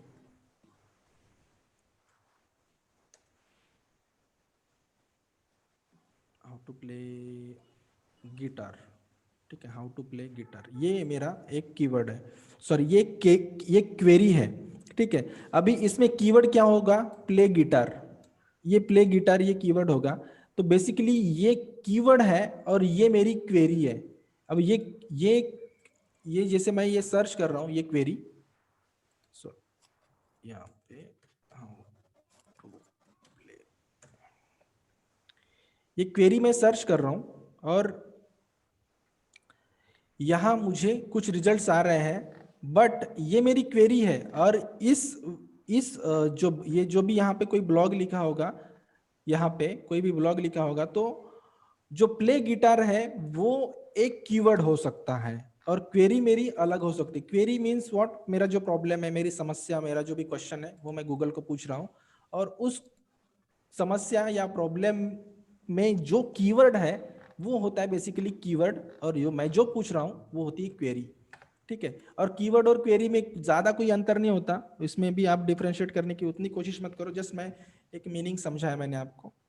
ठीक है, तो बेसिकली ये जो कीवर्ड है, ये कीवर्ड के साथ इतने क्लिक्स हुए हैं, ये कीवर्ड को सर्च करके इतने इंप्रेशंस हुए हैं, ये कीवर्ड से लेके इतने क्लिक्स हुए हैं टाइप करने के बाद, और इसका इतना इंप्रेशंस हुआ है, और उसके साथ साथ इतने सारे रिजल्ट्स जो है, मतलब जो कीवर्ड्स है या क्वेरीज है, इन कीवर्ड्स से रिलेटेड यहाँ पे इतने इंप्रेशंस हुए हैं, यहाँ पे इतने जो है क्लिक्स हुए हैं, इस कीवर्ड को लेके इतने क्लिक हुए हैं, इस कीवर्ड को लेकर इतने इंप्रेशंस हुए हैं। ये पहला रिजल्ट है। देन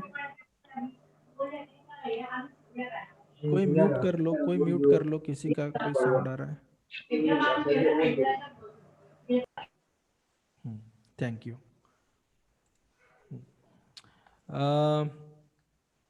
ठीक है, अभी हम लोग आते हैं नेक्स्ट ऑप्शन पे, जो है पेजेस। ठीक है, कौन से पेज को कितना क्लिक्स आ रहा है, कौन से पेज को कितना इंप्रेशन मिल रहा है, यहाँ पे हम लोग देख सकते हैं। ठीक है, यहाँ इस पेज को इतना इंप्रेशन आया है, इस पेज को इतना क्लिक्स मिला है, लाइकवाइज जितने भी पेजेस उस वेबसाइट्स में अवेलेबल है उसको कितना इंप्रेशन मिला है, हर पेज को कितना क्लिक मिला है, इस हिसाब से हम लोग उसका डेटा देख सकते हैं। देन कंट्री वाइज, इंडिया में उसको कितने इंप्रेशंस मिले हैं, कितने क्लिक्स मिले हैं, यूएस में कितना मिला है, कंट्री वाइज जहाँ पे जितने भी कंट्रीज में लोग सर्च कर रहे होंगे, तो उस हिसाब से उसका डेटा भी यहाँ पे मिलता है। ठीक है, यूएस में इतने क्लिक हुए, इतना इंप्रेशन, मलेशिया, ब्राजील, जो भी जितने भी कंट्रीज है। देन डिवाइसेस, डेस्कटॉप में कितने क्लिक्स हुए हैं, डेस्कटॉप में कितने इंप्रेशंस मिले हैं, मोबाइल में कितने क्लिक्स हुए हैं, कितने इंप्रेशंस हुए हैं, टैबलेट में कितने क्लिक्स हुए हैं, कितने इंप्रेशंस हुए हैं, ये भी रिजल्ट्स हमें मिलते हैं। देन सर्च अपीयरेंस में आओ तो वेबलाइट रिजल्ट्स में 8 इंप्रेशंस हुए और इतने क्लिक्स हुए, वीडियोस में भी ऐसा। डेट वाइज भी हम लोग देख सकते हैं, जैसे रिसेंटली अगर मुझे देखना है जनवरी 30, 15, जनवरी 30, 24 इंप्रेशंस, 2 क्लिक्स, इस हिसाब से हम लोग डेट वाइज भी डेटा यहाँ पे अगर आप देखो नीचे में, तो 1 to 10 of 92 रिजल्ट्स यहाँ पे मुझे वो शो कर रहा है हर इसी का। वैसे ही लाइकवाइज क्वेरी पेजेस से रिलेटेड अब यहाँ पे जितने भी रिजल्ट्स हैं उस हिसाब से आप लोग अपनी वेबसाइट्स के लिए यहाँ पे डेटा जो है यहाँ पे आप लोग सर्च कर सकते हो। ठीक है, आई think this option is clear, performance option is clear now, right?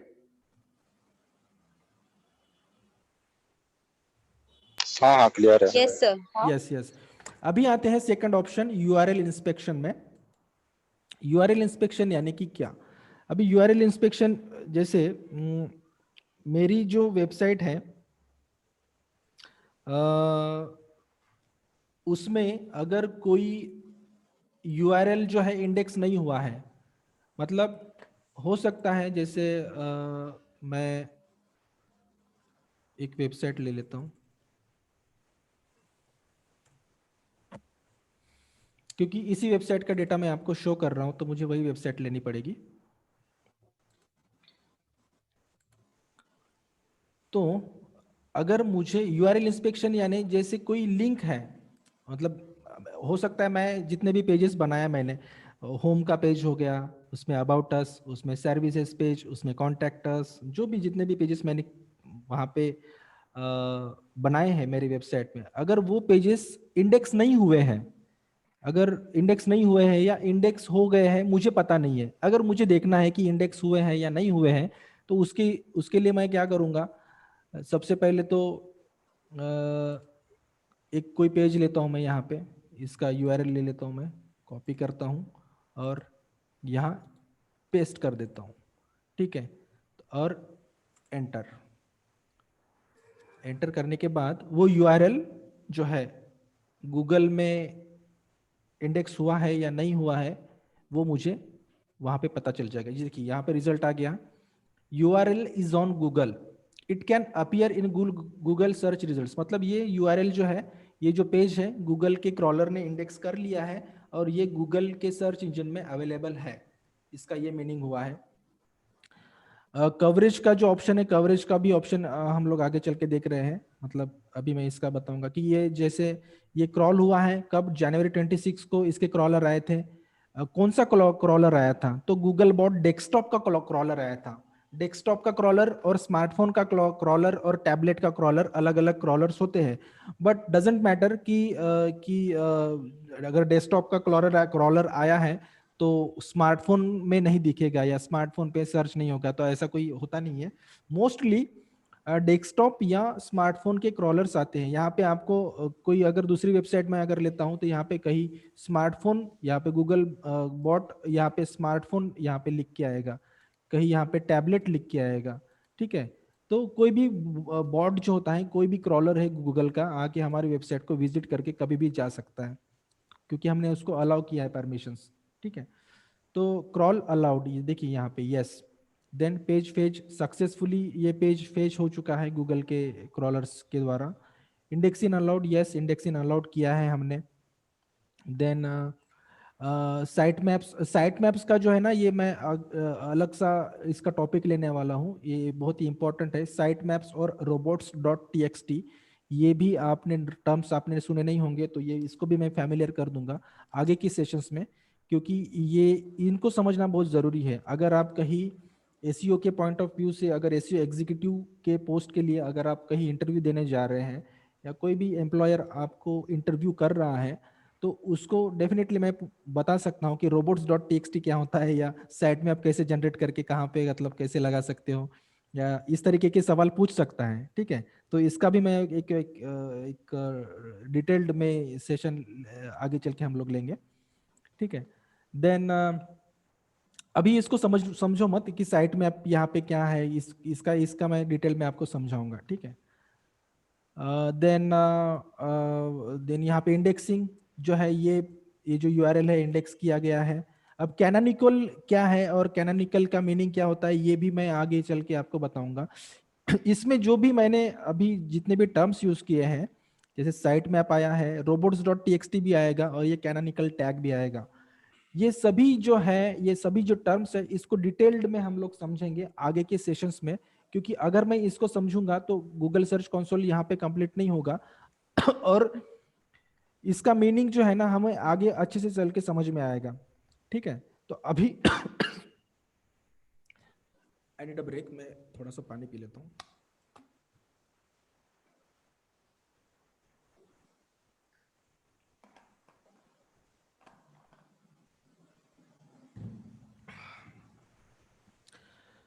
तो ये जो जितने भी टर्म्स हैं, ये टर्म्स हम लोग, मैं या फिर अक्षय आपको इस जितने भी टर्म्स है इसका सबका डेफिनेशन मीनिंग के साथ इसकी जो ग्लॉसरी है, ये आपको PDF के फॉर्म में आपको मिल जाएगी, इनको आप समझ लो। और इसका हर एक का मीनिंग, हर एक का वर्किंग स्ट्रक्चर, वर्किंग प्रोसेस एक 1 बाय 1 हम लोग लेंगे इसका। अभी इसको समझते नहीं है, अभी इसको हम लोग थोड़ा सा इग्नोर करते हैं, थोड़ा सा इग्नोर करते हैं, आगे चल के हम इस सभी जो है ऑप्शंस को समझने वाले हैं, ठीक है। देन साइट लिंक स्ट्रक्चर को अगर हम लोग इसकी यहाँ पे अगर क्लिक करते हैं तो जैसे क्रॉल्ड, ये वही डेटा दिखा रहा है। अगर हमको देखना है कि व्यू क्रॉल्ड पेज, ठीक है, व्यू क्रॉल्ड पेज, जैसे क्रॉल्ड किया है तो पेज को देखेंगे हमको हम देखेंगे पेज को। गूगल इस तरीके से पेज को क्रॉल करता है, ये जो भी HTML जो टैग्स है या कोड है, इस तरीके से पेज को रीड करता है गूगल। गूगल इस तरीके से पेज को रीड करता है कि इसमें कितना डिजाइन अच्छा किया है, कितना बहुत बढ़िया कौन सा फॉन्ट यूज करा है, या कौन से इमेजेस यूज किए हैं। गूगल देखता है, जैसे मैंने कल बताया आपको, गूगल इस तरीके से आपके पेज को व्यू करता है। ये जो डेटा है आपको दिख रहा है, जिसे मैंने अभी कहाँ क्लिक किया, व्यू क्रॉल्ड पेज पे, और यहाँ का ये जो है साइड बार ओपन हुआ और HTML में आता हूँ मैं, तो इस तरीके से उस पेज को रीड किया है। अगर उसका मैं स्क्रीनशॉट अगर देखना चाहूँ तो गूगल के पास किस तरीके से स्क्रीनशॉट लिया है, तो screenshot is available test live URL। अगर मैं इसका स्क्रीनशॉट देखना चाहता हूँ तो मैं टेस्ट लाइव URL पे क्लिक करता हूँ। अगर this might take a minute और टू, इसको समय लेगा स्क्रीनशॉट ओपन होने में, तो वो भी दिखा देता हूँ मैं आपको।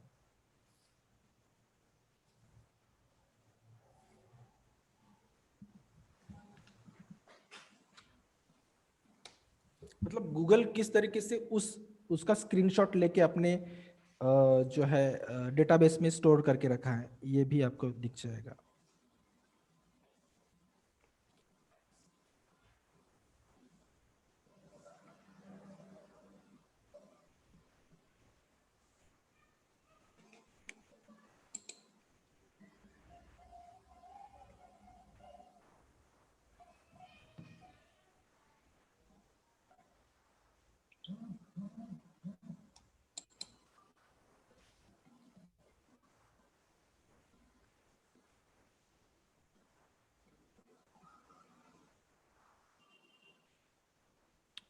ओके,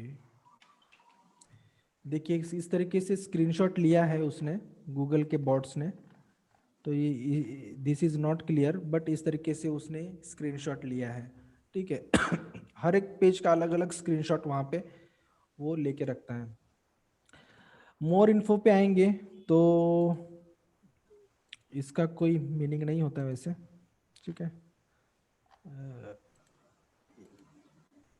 इसका कोई ज़रूरी नहीं है इसको समझाना, ठीक है। देन ये हो गया URL इंस्पेक्शन का। जैसे मैं यहाँ पे आता हूँ फिर से रिटर्न, अगर अगर इफ मेरा अगर वेब पेज इंडेक्स नहीं है गूगल में, तो यहाँ पे URL is not on Google, यहाँ पे इस तरीके से शो होगा। उस समय हमें क्या करना है, उस समय हमें रिक्वेस्ट इंडेक्सिंग इस बटन को क्लिक करना है। इसको अगर हम लोग क्लिक करते हैं तो जैसे मैं, ये तो गूगल पे है ऑलरेडी, तो यहाँ पे क्लिक नहीं हो रहा है, ठीक है। अगर नहीं है तो यहाँ पे क्लिक होगा, ठीक है, हो रहा है शायद। Submit requesting, oops indexing requested, okay, dismiss, got it, ठीक है। रिक्वेस्ट अगेन, तो यहाँ पे मैंने रिक्वेस्ट किया है, ठीक है, इंडेक्सिंग रिक्वेस्टेड, यहाँ पे एक टिक मार्क भी आया है। तो मैंने गूगल के बॉट्स को इनवाइट किया है कि आओ भैया मुझे और क्रॉल करो, या मेरे जो है पेज को इंडेक्स करो, ठीक है।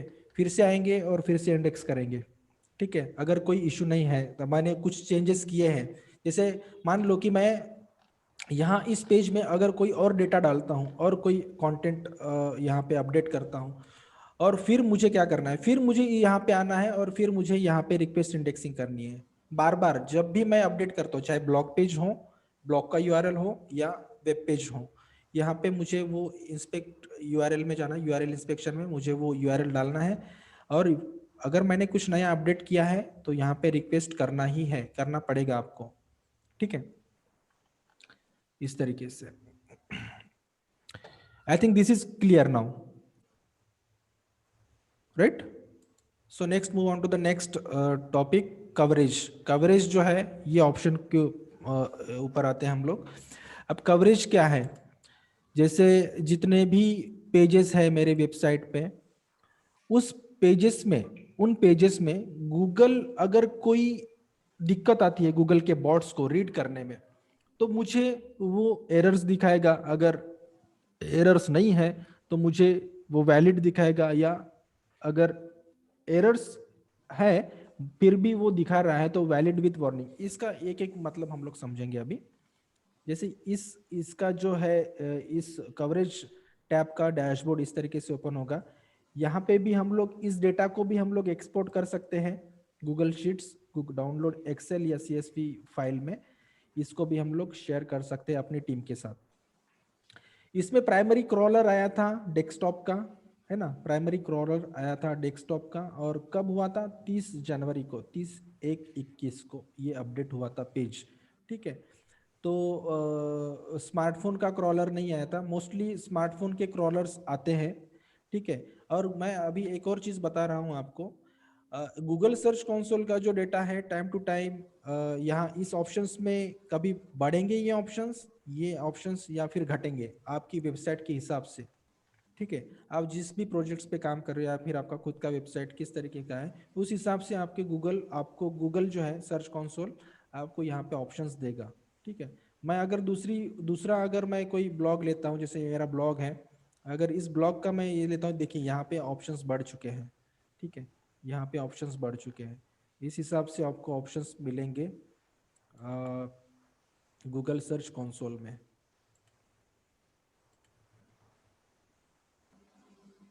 ओके, सो हाँ ठीक है, यहाँ पे कवरेज ऑप्शन में आए हैं हम लोग, और यहाँ पे हमें 4 ऑप्शंस दिख रहे हैं: error, valid with warning, valid and excluded. अभी इसका क्या मीनिंग हुआ? एरर्स मतलब मैंने जितने भी पेजेस सबमिट किए हैं गूगल सर्च कंसोल में, अगर उसमें कोई एरर है किसी पेज में तो यहाँ पे एरर दिखाएगा। जैसे यहाँ पे मैं हावर कर लेता हूँ क्वेश्चन मार्क पे, तो मुझे उसका मीनिंग भी पता चल गया। What are these are pages that couldn't be index for some reason. ठीक है, यहाँ पे जो पेजेस है वो कुछ कारणों की वजह से इंडेक्स नहीं हो पा रहे हैं, मतलब कुछ प्रॉब्लम है उस पेजेस में। Why does it matter? तो उसका भी आंसर देख लेते हैं। These pages won't appear in Google which can mean a loss of traffic to your site. मतलब अगर ये पेज गूगल में अपीयर नहीं होंगे तो आपके ट्रैफिक में इसका मतलब फर्क दिखेगा, मतलब कम होगा, ट्रैफिक कम होगा। ठीक है, और what do I do? Click into an error row in the table to see details including how to fix it. अब यहाँ पे मैंने क्लिक किया, और यहाँ क्लिक करने के बाद मुझे यहाँ पे इशू आ रहा है, एरर मुझे दिख रहा है, स्टेटस एरर। एक एरर मुझे दिख रहा है, submitted URL has crawled issue. ठीक है, ये एक 1 बाय 1 हम लोग देख लेते हैं। ठीक है, जैसे इसका भी मीनिंग हम लोग देखते हैं, इसका भी देखते हैं, इसका भी देखते हैं। सबसे पहले एरर का देख लेते हैं। अब एरर मुझे कब कब मिला था? तो ये डेट से लेके ये डेट तक। ठीक है, ये डेट से लेके ये डेट तक एरर था, बट अभी एरर नहीं है। अभी अगर आज की डेट में अगर मैं देखता हूं तो अभी एरर नहीं है। ये एरर था 4 नवंबर, 4 नवंबर से लेके 29 दिसंबर 2020 तक ये एरर था, बट अभी ये रिजॉल्व हो चुका है। ठीक है, इसका मीनिंग ये हुआ। अगर मैं नीचे आता हूं, यहाँ पे क्लिक करता हूं, तो मुझे जितने भी एरर्स के पेजेस है ना यहाँ पे मुझे दिखेंगे। अगर मैं यहाँ पे क्लिक करता हूँ डिटेल्स में, तो मुझे उस पेजेस की जो रिजल्ट है मुझे दिखेगा।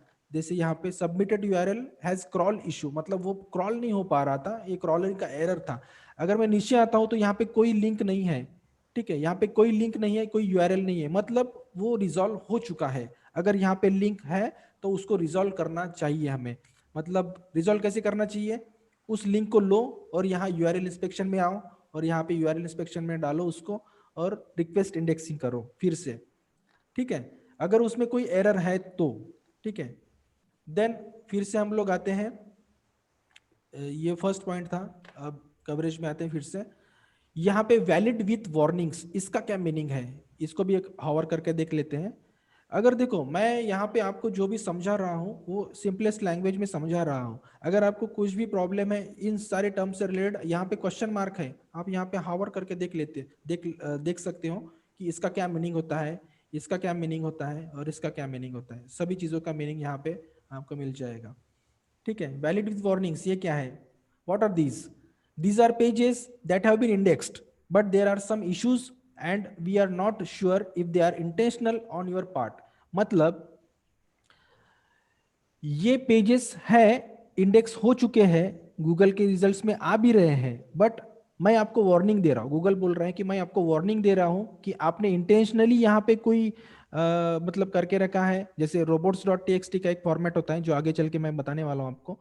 तो इंटेंशनली ये आपने करके रखा है या अनइंटेंशनली कुछ हुआ है यहाँ पे, तो आप उसको चेक करो उस पेज को।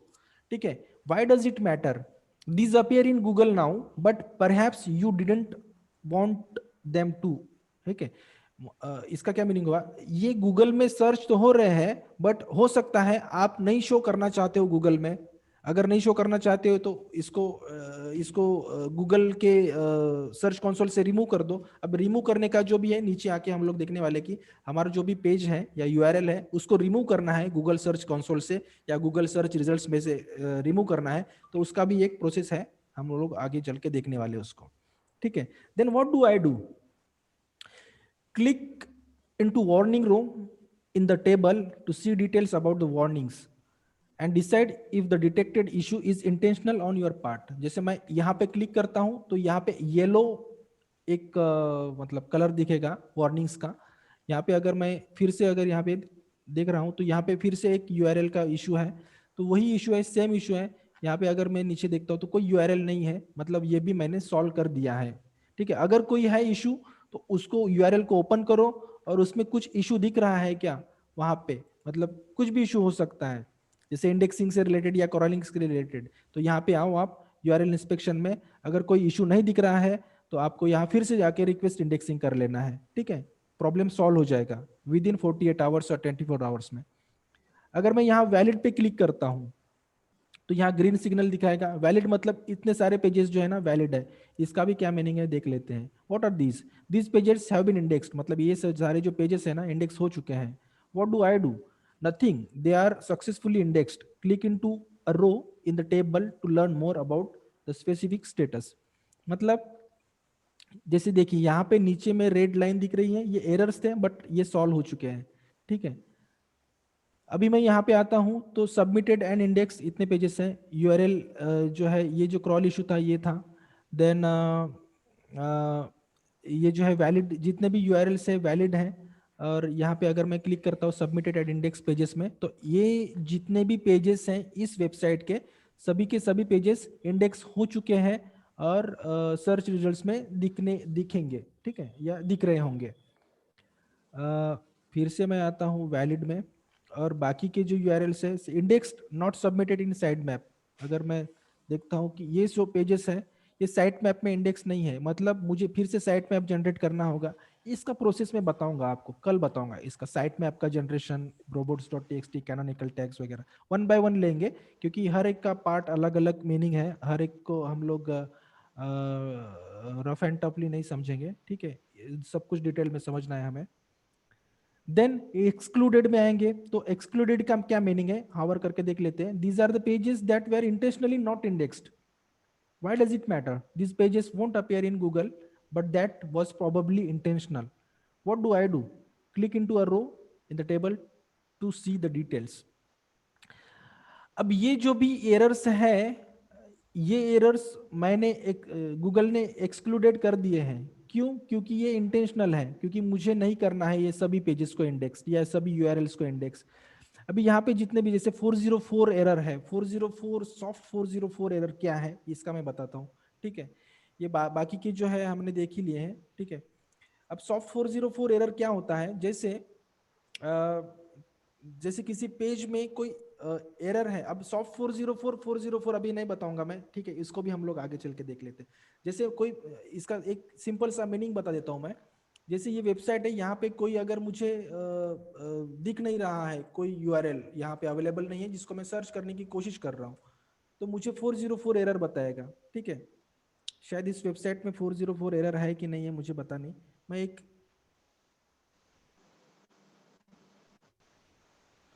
मैं रैंडम सा ऐसा कुछ ले रहा हूँ।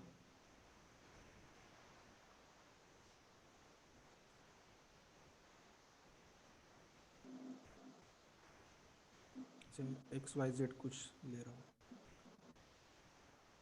पेज नॉट फाउंड,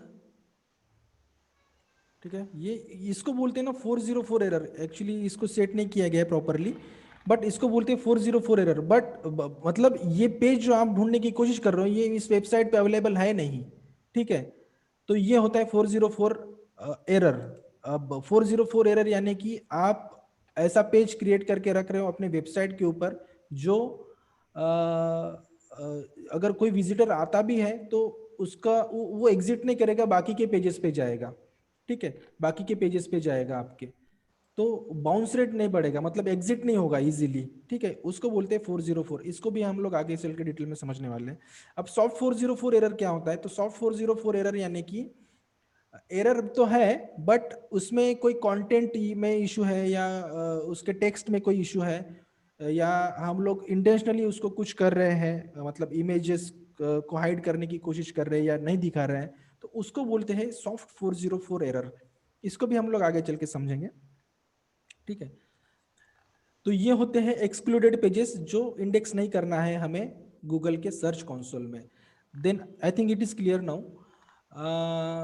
अभी आते हैं साइट मैप्स। साइट मैप्स का पार्ट जो है मैं आपको कल बताऊंगा। इसको भी थोड़ा सा हमको साइट मैप क्या होता है, साइट मैप का उसका क्यों ज़रूरत होती है साइट मैप की हमारी वेबसाइट में, और उसका क्या मीनिंग होता है, साइट मैप रैंकिंग फैक्टर में कैसे हेल्प करता है, साइट मैप की वजह से रैंकिंग फैक्टर में किस तरीके से हेल्प मिलती है, तो ये भी हम लोग अभी कल देखेंगे।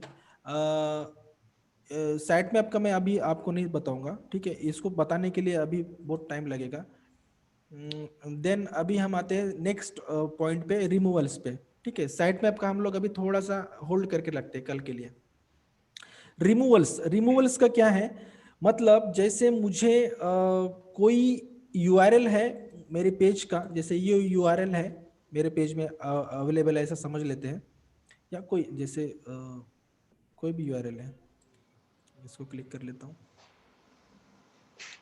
जैसे ये यूआरएल है, इसको इसको मुझे रिमूव करना है इंडेक्सिंग से, मुझे नहीं करना है उस पेज को इंडेक्स, तो मुझे यहाँ टेम्पररी रिमूवल करना है, या मेरा कंटेंट जो है आउटडेटेड हो चुका है, या उसके ऊपर फिल्टर लगाना है। तो ये अगर मैं यहाँ पे रिमूव करता हूँ तो यहाँ पे वो उसका जो है रिजल्ट्स आएगा। जैसे मैं उस जो है लिंक को यहाँ पे क्लिक करता हूँ, यहाँ यूआरएल एंटर कर लेता हूँ उस यूआरएल को, और मुझे करना है उसको रिमूव। अब रिमूव क्या करना है, जैसे हमने सब कैटेगरीज पढ़ी थी ब्लॉग सेक्शन में, अगर ये जो है ये मेन डोमेन है, उसमें डिजिटल मार्केटिंग कैटेगरी है, ठीक है, डिजिटल मार्केटिंग कैटेगरी है, और उसका एक ये ब्लॉग का आर्टिकल है, और इसको मुझे रिमूव करना है। तो रिमूव यूआरएल ओनली अगर मैं करता हूं तो ये पूरा रिमूव हो जाएगा। अगर remove all URLs with prefix, ठीक है, जैसे इसको मैं अभी फिलहाल के लिए कट कर लेता हूं। अगर ये यूआरएल है, इसके पीछे अगर जो भी मैंने अभी रिमूव किया वो मेन यूआरएल था, वो मुझे मतलब ये मुझे रिमूव करना है, तो मुझे ये ओनली यूआरएल मैं रिमूव कर दूंगा, और इसके अंदर जितने भी सब कैटेगरीज या ब्लॉग्स है वो ऑटोमेटिकली रिमूव हो जाएंगे। बट मुझे अगर इसको ध्यान से अगर आप करते हो, अगर आपको रिक्वेस्ट भेजना है गूगल सर्च कंसोल को रिमूव करने के लिए, तो आप इसको रिमूव कर सकते हो। इसको अगर मैं और एक सिंपल भाषा में समझाऊं तो, जैसे अभी ये पेज है, तो ये मुझे रिमूव करना है तो ये मैं रिमूव कर दूंगा। और ये अगर किसी सब कैटेगरी से बेस्ड है, मतलब कैटेगरी या सब कैटेगरी से लिंक होके आता है, तो यहाँ पे आपको सब कैटेगरी मतलब ऐसे दिखेगी, ठीक है। वो अगर मुझे रिमूव करना है तो वो डायरेक्टली रिमूव हो जाएगा यूआरएल विथ प्रीफिक्स, या फिर URL with remove this URL only, और यूआरएल विथ प्रीफिक्स। जैसे ये प्रीफिक्स है, प्रीफिक्स मतलब जो ये मैंने जो स्लग था ये मैंने यहाँ पे एम्बेड किया है। जैसे ये मेन ये परमालिंक है और यहाँ पे मैं यूआरएल विद प्रीफिक्स करूँगा तो ये रिमूव हो जाएगा। बट सपोज ये किसी सब कैटेगरी या कैटेगरी से लिंक होके आता है ब्रेड क्रम के साथ तो वो ऐसे रिमूव हो जाएगा। अब ब्रेड क्रम क्या होता है, यूआरएल जैसे सब कैटेगरीज क्या होती है प्रीवियस मैंने समझाया था जैसे ब्लॉगिंग के सेशन में, तो शायद मुझे वो समझाने की जरूरत नहीं है। ठीक है, तो ये है अगर हमने कोई रिक्वेस्ट नया सेंड किया है तो यहाँ पे मुझे रिजल्ट दिखेंगे और यहाँ पे भी मुझे रिजल्ट दिखेगा। ठीक है, आउटडेटेड कंटेंट हो चुका है या कुछ भी हो चुका है तो मुझे दिखेगा। देन कोर वेब वाइटल्स में आते हैं। अब यहाँ पे क्या है, यहाँ पे जैसे मेरी जो वेबसाइट है मोबाइल के ऊपर और डेस्कटॉप के ऊपर उसकी स्पीड क्या है, स्पीड टेस्ट भी मुझे जाननी है। तो स्पीड टेस्ट करना भी जरूरी है। गूगल का एक सेपरेट पेज स्पीड इंसाइट करके एक प्लेटफॉर्म है जहाँ पे हम लोग मोबाइल पे उसकी स्पीड कितनी है, लोडिंग स्पीड कितनी है और डेस्कटॉप की उसकी कितनी लोडिंग स्पीड है हम लोग देख सकते हैं। जैसे मैं अगर इस यूआरएल का देख लेता हूँ कि मोबाइल के ऊपर वेबसाइट की जो है लोडिंग स्पीड कितनी है, इसको क्लिक करता हूँ और यहाँ पे आपको एनालाइज करके वो डेटा बता देगा।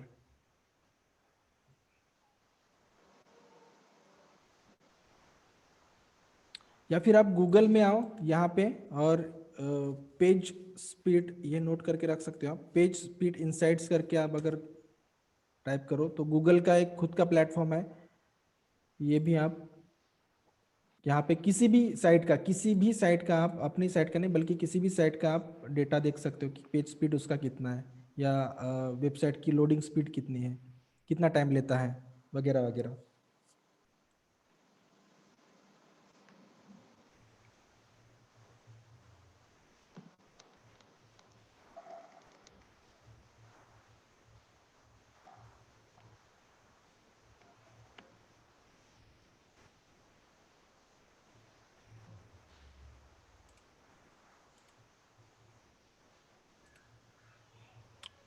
लाइट हाउस रिटर्न एरर दिखा रहा है। अगर मैं कोई नया मतलब दूसरा ये लेता हूँ क्योंकि वो मेंटेनेंस मोड पे है वो वेबसाइट तो इसलिए वो दिखा नहीं रही है। यहाँ पे मैं दूसरी वेबसाइट लिया,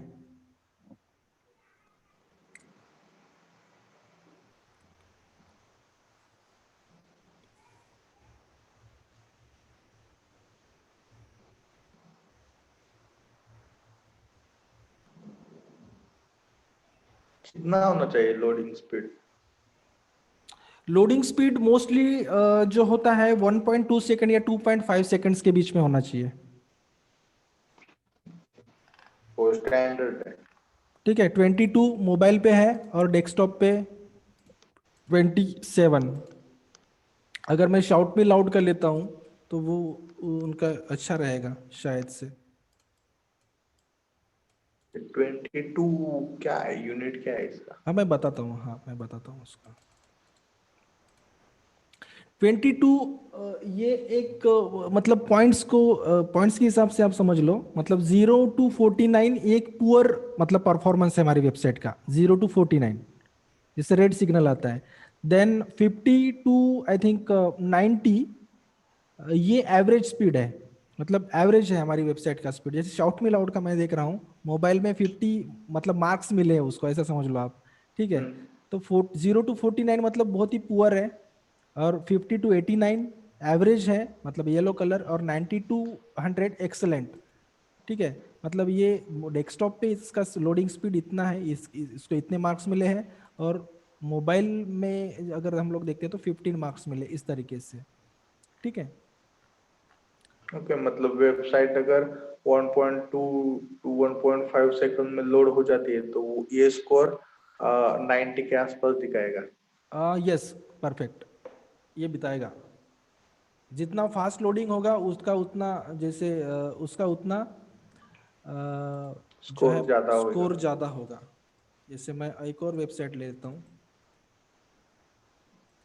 देखते हैं। और वेबसाइट स्पीड टेस्ट करने के एक यही नहीं है, मैं आगे चल के आपको बताऊंगा कि कितने प्लेटफॉर्म्स है वेबसाइट्स के जो जो भी स्पीड है टेस्ट करने के। किसी को पता है क्या वेबसाइट की स्पीड हमें टेस्ट करनी है, लोडिंग स्पीड, तो कौन से प्लेटफॉर्म्स हैं? किसी को पता है? नहीं।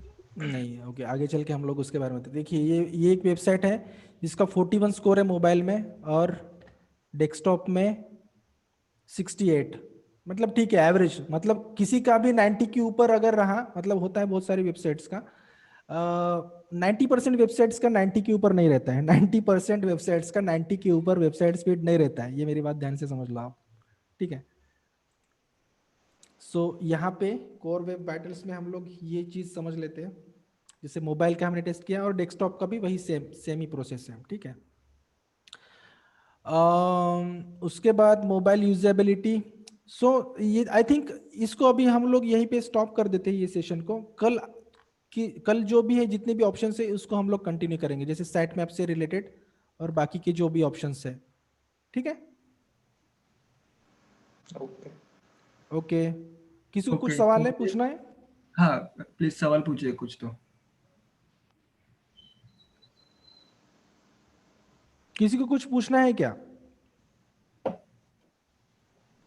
हेलो, नहीं। अभी तो एनी as such- क्वेश्चंस? पूछो, कोई भी प्रॉब्लम होगा पूछो, कुछ समझ में नहीं आया होगा तो भी पूछो। नहीं वैसे तो कुछ सवाल नहीं है अभी फिलहाल। सर मुझे एक क्वेश्चन था, वो हाँ जो हाँ, आप एरर वाला बता रहे थे ना, हम्म। तो उधर पे जब 0 एरर लिख के आ रहा था तो वो नीचे क्यों एरर का नाम दिखा रहा था? एक मिनट, हाँ यहाँ पे कवरेज में, हाँ ये ना, हाँ अभी इधर 0 दिखा रहा है, तो ये नीचे क्यों लिख के आ रहा है हाँ तो एरर? यहाँ पे नॉट अवेलेबल दिखा रहा है ना। देखो अच्छा। यहाँ पे सबसे पहले हम लोग, जैसे यहाँ पे अगर एरर दिखा रहा है तो यहाँ पे आपको क्लिक करके देखना है, ठीक है। स्टेटस को यहाँ पे क्लिक करके देखना है, अगर यहाँ पे किसी यूआरएल का, जैसे एग्जांपल से अगर यहाँ पे मिल रहा है यूआरएल दिख रहा है तो एरर है, एक्चुअल में एरर है, ठीक है। अगर नहीं है यहाँ पे यूआरएल का एरर कोई भी, तो वैलिड है यूआरएल, सॉरी मतलब एरर कोई नहीं है यहाँ पे, 0 इश्यूज है, ठीक है। यहाँ पे हमें क्लिक करके देखना है कि कौन सी यूआरएल में हमें एरर आ रहा है। अगर यहाँ पे यूआरएल नहीं दिख रहा है मतलब कोई एरर नहीं है, ठीक है। तो सपोज अगर कोई भी एरर होता है एंड हम लोग उसको सॉल्व कर देते हैं, तो वो नीचे डिटेल्स में वैसे ही दिखेगा कि ये एरर था पहले? नहीं, वहाँ पे यहाँ एरर 0 हो जाएगा और यहाँ पे स्टेटस इसका चेंज हो जाएगा, ठीक है। मतलब यहाँ पे अगर हम लोग यहाँ पे आते हैं तो यहाँ पे वो रिमूव हो जाएगा, वो लिंक जो है ना वो रिमूव हो जाएगा, यहाँ पे नहीं दिखेगा। Okay okay. ओके, हाँ वो लिंक नहीं दिखेगा हमें, जो भी लिंक दिखा रहा है, जिस लिंक में भी एरर था वो लिंक नहीं शो होगा।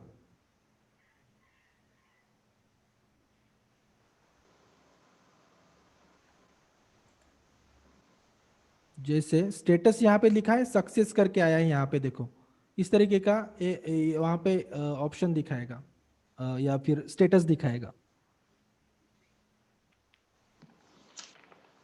और कुछ? नहीं सर कुछ तो फिलहाल तो नहीं है डाउट। कोई डाउट नहीं है? नहीं मुझे तो नहीं है। और किसी को?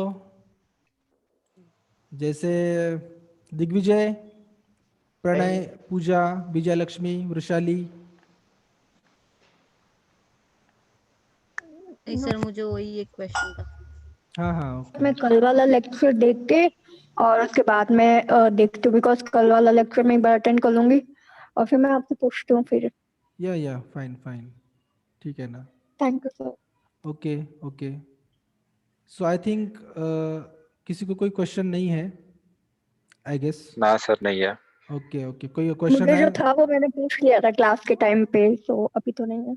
हाँ ओके कोई इशू नहीं। That's great. तो एक अनाउंसमेंट करनी है मुझे अभी। तो सर ने जैसे आप हमें सिखाया था उस दिन कि लोकल होस्ट पे वर्डप्रेस कैसे करना है, राइट? तो आप में से कुछ लोगों ने असाइनमेंट किया और कुछ लोग नए ज्वाइन हुए, तो यूजुअली हम ऐसे कंसिडर करते कि बहुत लोगों ने नहीं किया वो, राइट? तो एक काम करते हैं, अब एसईओ सीख रहे हैं, अब कल इतना नहीं समझ आया होगा आपको, बट आज रिवाइज किया हमने और आगे के सिंपलेस्ट टर्म्स में देखे, राइट? तो आज बेसिक सा अंडरस्टैंडिंग आ गया होगा कि ये क्या होता है। बट कितने भी रिकॉर्डिंग देखो, कितने भी सिंपलेस्ट टर्म्स में हमने सीखा, तो भी वो इतना फायदेमंद नहीं रहेगा क्योंकि आप भूल जाओगे वो।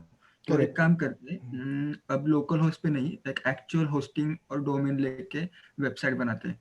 तो अनाउंसमेंट ये है कि जब जिसके पास पहले से ही वेबसाइट है उसे प्रैक्टिकल करना पड़ेगा, और जिसके पास वेबसाइट नहीं है, जिसने कभी बनाई नहीं है, तो उसे मैं मेरी तरफ से होस्टिंग प्रोवाइड कर रहा हूँ। आप सिर्फ डोमेन ले लेना, और इफ आपकी फाइनेंशियल कंडीशन वो नहीं है कि डोमेन अभी ले सके, तो डोमेन भी मैं मेरी तरफ से प्रोवाइड करता हूँ। और कल या परसों इसका प्रैक्टिकल एग्जीक्यूशन करना स्टार्ट करेंगे।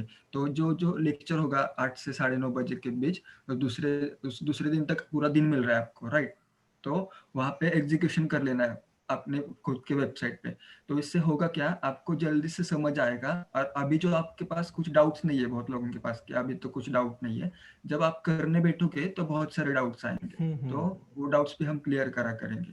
और जब आपको जॉब करना है तो इंटरव्यू में जाओगे ना, तो सिर्फ थ्योरी इंटरव्यू नहीं होगा, तो आप अपना आईपैड के टैब या लैपटॉप लेके जा सकते हो और दिखा सकते हो कि देखो मैंने ये किया हुआ है, आई नो दिस ऑलरेडी। तो सिलेक्शन वही हो जाता है। अगर मैं एजेंसी ओनर हूँ और कोई मेरे पास फ्रेशर आया है, राइट? 2 फ्रेशर आए, एक ने क्लास किया, उसे सिर्फ थ्योरी पता है, उसने रट्टा मार के इंटरव्यू पास करने का सोचा है। और दूसरा बंदा आया है जिसका कम्युनिकेशन इतना अच्छा नहीं है, वो बट बंदा लैपटॉप ही लेकर आया, उसने मुझे दिखाया कि मैंने सर ये किया है, तो मैं उसको ही सिलेक्ट करूंगा, क्योंकि उसको सिखाने में, ट्रेन करने में मुझे आसानी होगी और मेरा ही फायदा है मेरे कंपनी का उसमें, राइट? सो प्रैक्टिकल एग्जीक्यूशन करना इज एक्सट्रीमली इंपॉर्टेंट। जिसके पास पहले से वेबसाइट है, मुझे ग्रुप पे मैसेज करना या पर्सनली, और जिसके पास नहीं है वो भी मैसेज करना। मैं आपको 2 दिन में होस्टिंग देने के प्रोविजन करता हूँ, और लोकल होस्ट पे नहीं, आप प्रॉपर वेबसाइट ही बना देते हैं।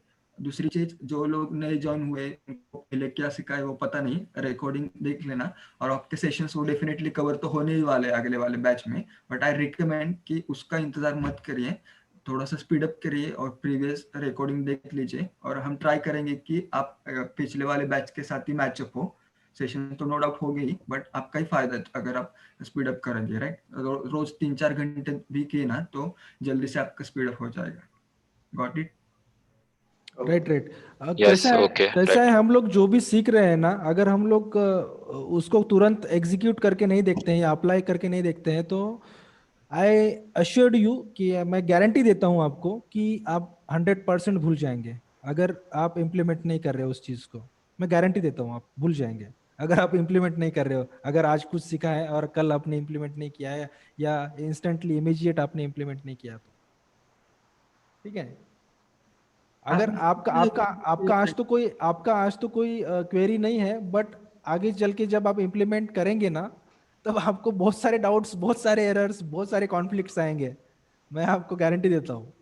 आप बोल रहे हो ठीक है आज मुझे कोई एरर नहीं है, आज मुझे समझ में आ गया, बट 100% मैं बोलता हूँ जब आप इम्प्लीमेंट करेंगे इन सब चीज़ों को, आपको 100% एरर्स आएंगे, डिफिकल्टीज आएगी।